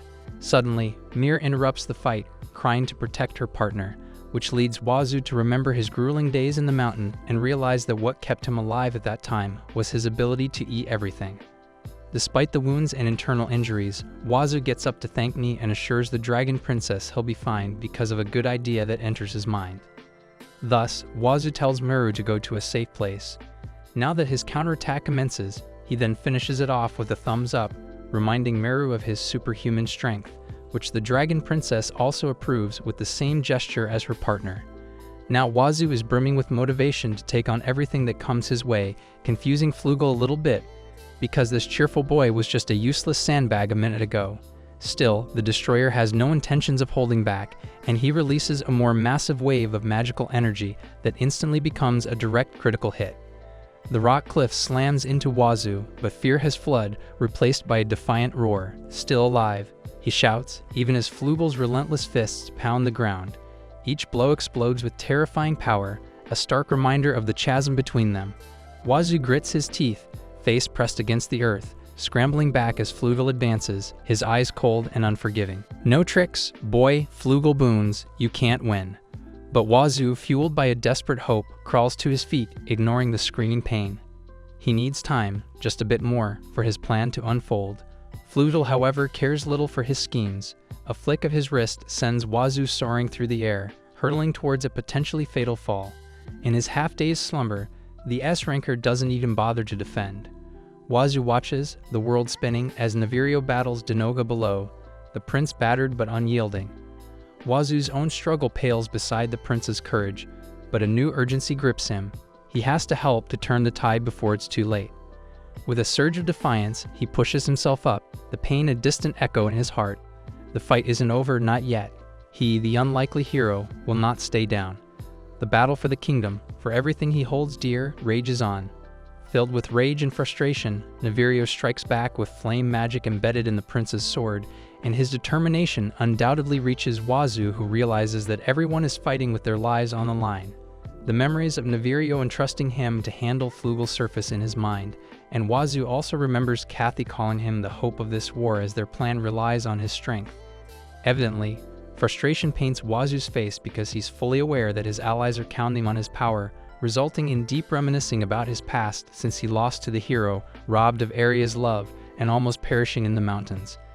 In those times when Wazoo can only depend on the power within him and his guild card, the C-rank adventurer gains growth, and this unquestionable realization triggers Wazoo to have an encounter with waves similar to those Flugel uses to subdue him.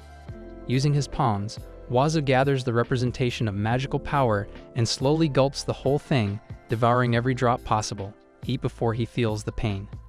This becomes the C-ranker's new plan as he once again eats the infamous internal organ-ending smash from the destroyer and eats the magical energy in a split-second chance before the excruciating pain befalls him. To Flugel's surprise, Wazoo is completely fine and he looks better despite the absolutely overwhelming power of his punch.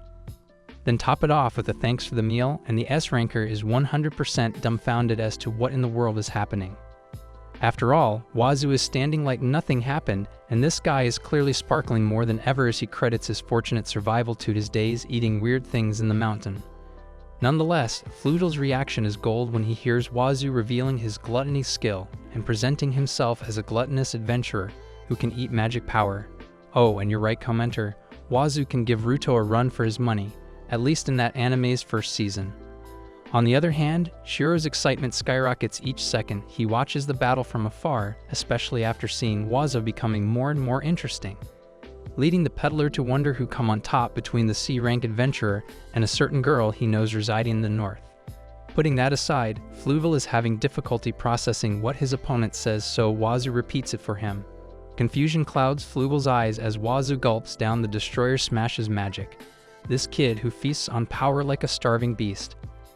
Convinced Wazoo's no human, the S-ranker throws another punch, his leg muscles rippling as he aims for the boy's gut.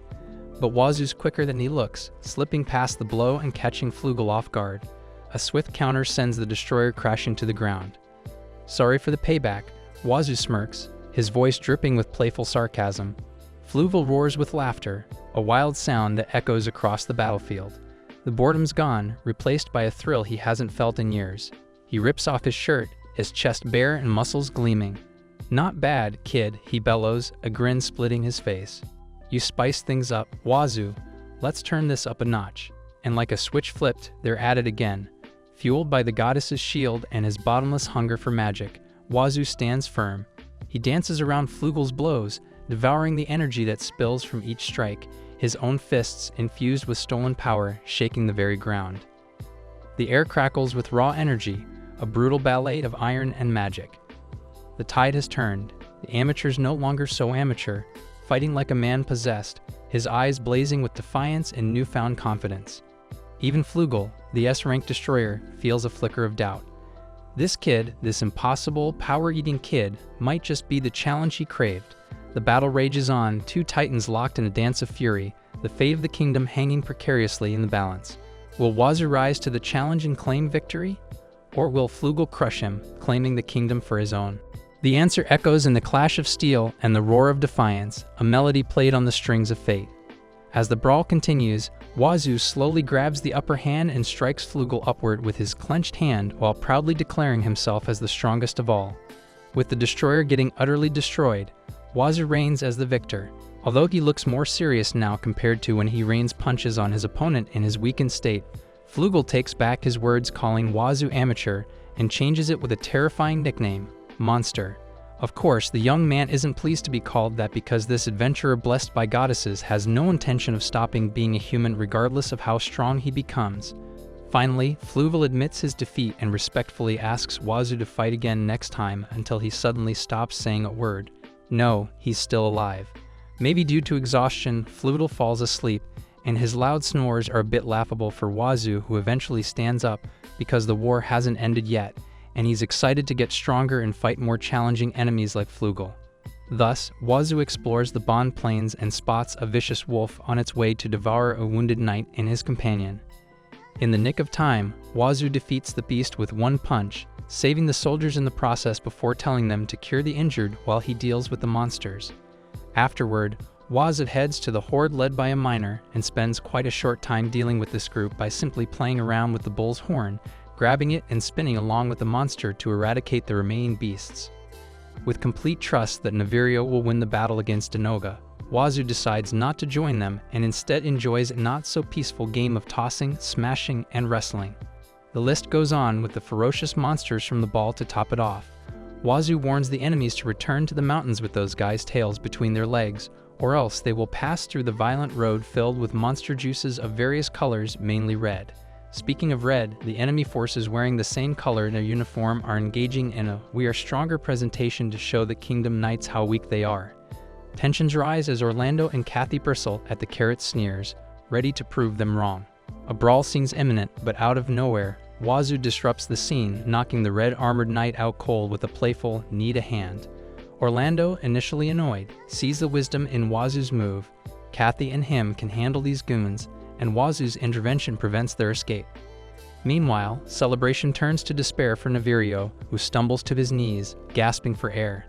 Denoga, the towering demon, mocks him, "Wise but powerless, General. Let's settle this." With a savage roar, Denoga lunges, claws bared. But Nemesis' shimmering barrier flickers to life, deflecting the blow. "Nerina," she shouts, her voice a rallying cry. Neralina, the braver second princess, seizes the moment. In a swift, unexpected strike, her blade sings through the air, severing Denoga's hand in a clean sweep. The demon's scream echoes across the battlefield, but it's music to Neralina's ears. She stands tall, her eyes blazing with defiance, a warrior queen filling the void left by her brother's weakness. The tide has turned. Denoga, wounded and enraged, roars in fury. Navirio, fueled by his sister's courage, rises to his feet, a flicker of hope igniting in his eyes. The battle rages on, the siblings united against their monstrous foe, their bond stronger than ever. In the clash of steel and the roar of defiance, the fate of the kingdom hangs in the balance. But now that Denoga has acquired a fatal injury, Neralina happily declares the beginning of their counterattack, which unfortunately triggers the demon to fly up to a distance where they won't reach him. So, as not to give Denoga the time to commence his plan, Relia ties his foot with her whip, allowing Neralina to eliminate the devil's wings and finally get that hindrance out of their way. Unable to fly, the pitiful true successor of the throne desperately runs away, unaware that the prince's flames will not let him escape as they surround Denoga on all sides, ensuring there's no place to run for the devil. With Navirio as the lead, Naminissa and Neralina claimed this moment as the victory of the Mabando family, enabling the first princess to raise her weapon engulfed in magical flames as she then swears to protect the kingdom from the malevolent creatures threatening their country. There's no such thing as the rightful successor to the throne the next moment as Neralina successfully eradicates the previous king's son from this world and ultimately destroys the ominous orb along with the existence that was once known as Denoga. Nevertheless, the war ends with his departure toward the nether regions, the underworld kind of place, and not the human body meaning. Not to mention, Wazoo grabs almost all of the credits for capturing the red-armored knights who tried to escape. To check if Wazoo gets stronger, Miru hands him his guild card wherein the C-rank adventurer discovers the improvement of some of his skills and the addition of one goddess to his heavenly harem collection. Apparently, Mother Earth increases her protection to help Wazoo recover from the internal damage in his duel against Flugel. But it seems like that's an uncalled concern because this guy's humanity percentage decreases to 62%. On top of it, there's the new battle deity who has also fallen in love with Wazoo, and the first goddess feels so jealous and annoyed that she assumes her boy is blushing from the new woman, even though the answer is a big no. But while Wazoo is preoccupied arguing with the goddesses, Shiro arrives and calls the familiar venturer asking if he still remembers him. The memory isn't vague at all, however, and Wazoo vividly recognizes this mysterious peddler as Shiro. The cheers of victory echo through the air, but a sliver of unease clings to Wazoo. As Naminissa and Neralina shower him with praise for his role in their triumphs, his eyes dart to a seemingly harmless figure, Shiro, a merchant he vaguely remembers. Shiro, ever the gleeful peddler, congratulates Wazoo for slaying the trash of a demon king, Denoga, casually mentioning the ominous ball that fueled the terror. This sparks a memory, a hushed conversation with Orlando and Reagan about a suspicious merchant in Link, the possible source of the orb's power. The pieces click into place. Shiro, the unassuming peddler, is the true mastermind behind the demonic chaos. The culprit is you. Wazoo's voice cuts through the jubilant crowd, silencing the celebration. Navirio, the princesses, and the knights stare at Shiro, their faces etched with disbelief. Why? Wazoo presses, determination hardening his voice. What are these orbs? What is your game? Shiro, ever enigmatic, offers a cryptic response. Follow me, boy. You'll find out everything you want to know. And so Wazoo, the reluctant detective, accepts. The trail of darkness leads to a showdown, and Wazoo, with a steely resolve, embarks on a new quest to unravel the mysteries Shiro has woven, to expose the true mastermind behind the demonic plague that threatens their world. Shiro thinks he'll still be the one who will go where Wazoo is, though, revealing his desire to learn more about the adventurer's abilities and determine if it's stronger than the one he's longing for, just like with Flugel. Shiro wants to see who will emerge victorious between Wazoo and the girl who possesses the sin of sloth. Apparently, the C-rank adventurer needs to face her next because he has already defeated envy and lust. But Wazoo, of course, refuses to grant the peddler's wish as he has more important things to do at Mabando. Unfortunately, Shiro has no intentions of letting him go, and he's driven by the desire to witness their battle. So he resorts to a forceful method using a forbidden item to absorb the dragon princess, leaving Wazoo powerless to stop the process with sheer strength that is absolutely useless this time. Seconds after the ominous spell traps Miru inside a magical prison, Wazoo only yells and does nothing else in shock while Shiro is on his way to the Devil of Sloth to bring the Dragon Princess and force Wazoo to go to a spa town in the northern parts of the continent where the demon girl lies in wait. Surely it'll be as enemies when these two meet again, as Shuro suddenly disappears out of thin air with a single snap of his fingers, enraging Wazoo, although all he can do is glare at the skies now that Meru is taken from him. Therefore, Orlando and Navirio rush to Wazoo, with the latter asking if he'll go after Meru, which is of course an immediate yes, as the adventurer apologizes to the royal siblings because there's no time for a proper goodbye. Nonetheless, Navirio and the princesses urge him to return to Mabando with his dragon partner when everything is settled. After all, Naminissa and Neralina are planning to give Wazoo his promised reward as soon as they get permission from the king and queen. Reward. Clearly, Wazoo forgets that Naminissa and her sister will join his harem, not to mention Kathy's plans to escort the princesses. Putting that aside, Lyria hands the adventurer a badge and advises him to show it to the guild masters he'll meet around the continent to enable his rank up, as she can't issue it herself right now because Wazoo is in a hurry. It turns out that Lyria initially thought that Reagan was exaggerating when he mentioned Wazoo, but now her opinion toward the young man changes for the better. The guild master, his voice booming with gratitude, thanks Wazoo for saving Mabando. With a wave and a smile, Wazoo dashes north, Meru's rescue a beacon in his eyes. The royal siblings, the knights, everyone cheers him on, their faces etched with admiration and relief. Naminissa, tears welling up, can't help but recall her love at first sight, the memory lingering even after a tearful reunion with her parents. Back in the palace, amidst the warmth of family, Naminissa's thoughts drift to Kumiya's chest, Wazoo's hut with Neralina, a jumble of small moments that solidify her desire. With newfound resolve, she decides to become his reward, her heart set on joining his adventures as his bride. Neralina, too, grapples with her own love at first sight. The traveler, a ray of light in her darkest hour, the hero who pulled her from the curse's grip with a gentle embrace. It was her first touch, the source of a peace she found only after their battles. Her heart, a tangled mess of gratitude and yearning, whispers the same wish as Naminissa's, to walk beside him forever. Two princesses, their hearts ablaze with love, embark on a journey to catch their hero, their paths converging towards a shared destiny. The echoes of their declarations, unspoken yet undeniable, hang in the air, promising a future of adventure, love, and a kingdom forever grateful. Even though it's a surprise that Naminissa shares the same feelings regarding Wazoo, Neralina can't deny her wish to get attacked by that guy when they were sleeping in his arms. After all, the first princess loves Wazoo so much that she can't stop herself from wanting to protect the adventurer, no matter if he's absurdly strong or not. For that very reason, Neralina prepares her armor and equipment to depart from the castle and go to where Wazoo is. Thus, the royal princesses assembled to commence their plan to grant Wazoo his well-deserved reward, determined to continue their departure toward the north, whether they acquire their parents' permission or not. What? Wazoo, yeah, sure. To their shock, Gavirio is perfectly fine in letting them follow their country's savior, even retracting Naminissa's marriage to Denoga because that was apparently decided amidst his slumber. Furthermore, Navirio can handle the succession himself and choose his marriage partner while the king deals with the free bond prime minister and unseats him from his position. They're all serious matters to control, but it seems like Neralina's wish is so simple and devoid of politics and such. She simply wants to see her grandchildren.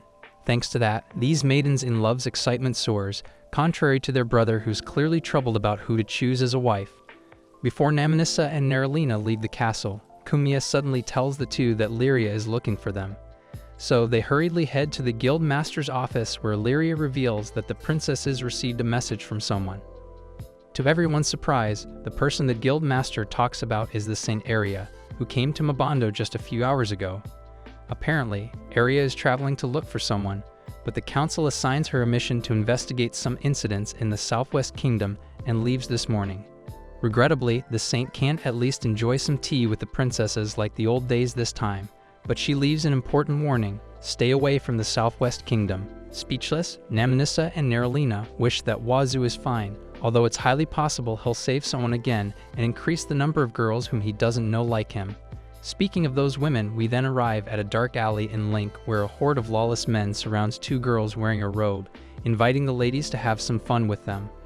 In a whirlwind of fury, the mysterious figure in white unleashes a storm of razor-sharp air, punishing the brazen thugs who dared to steal from Wazoo.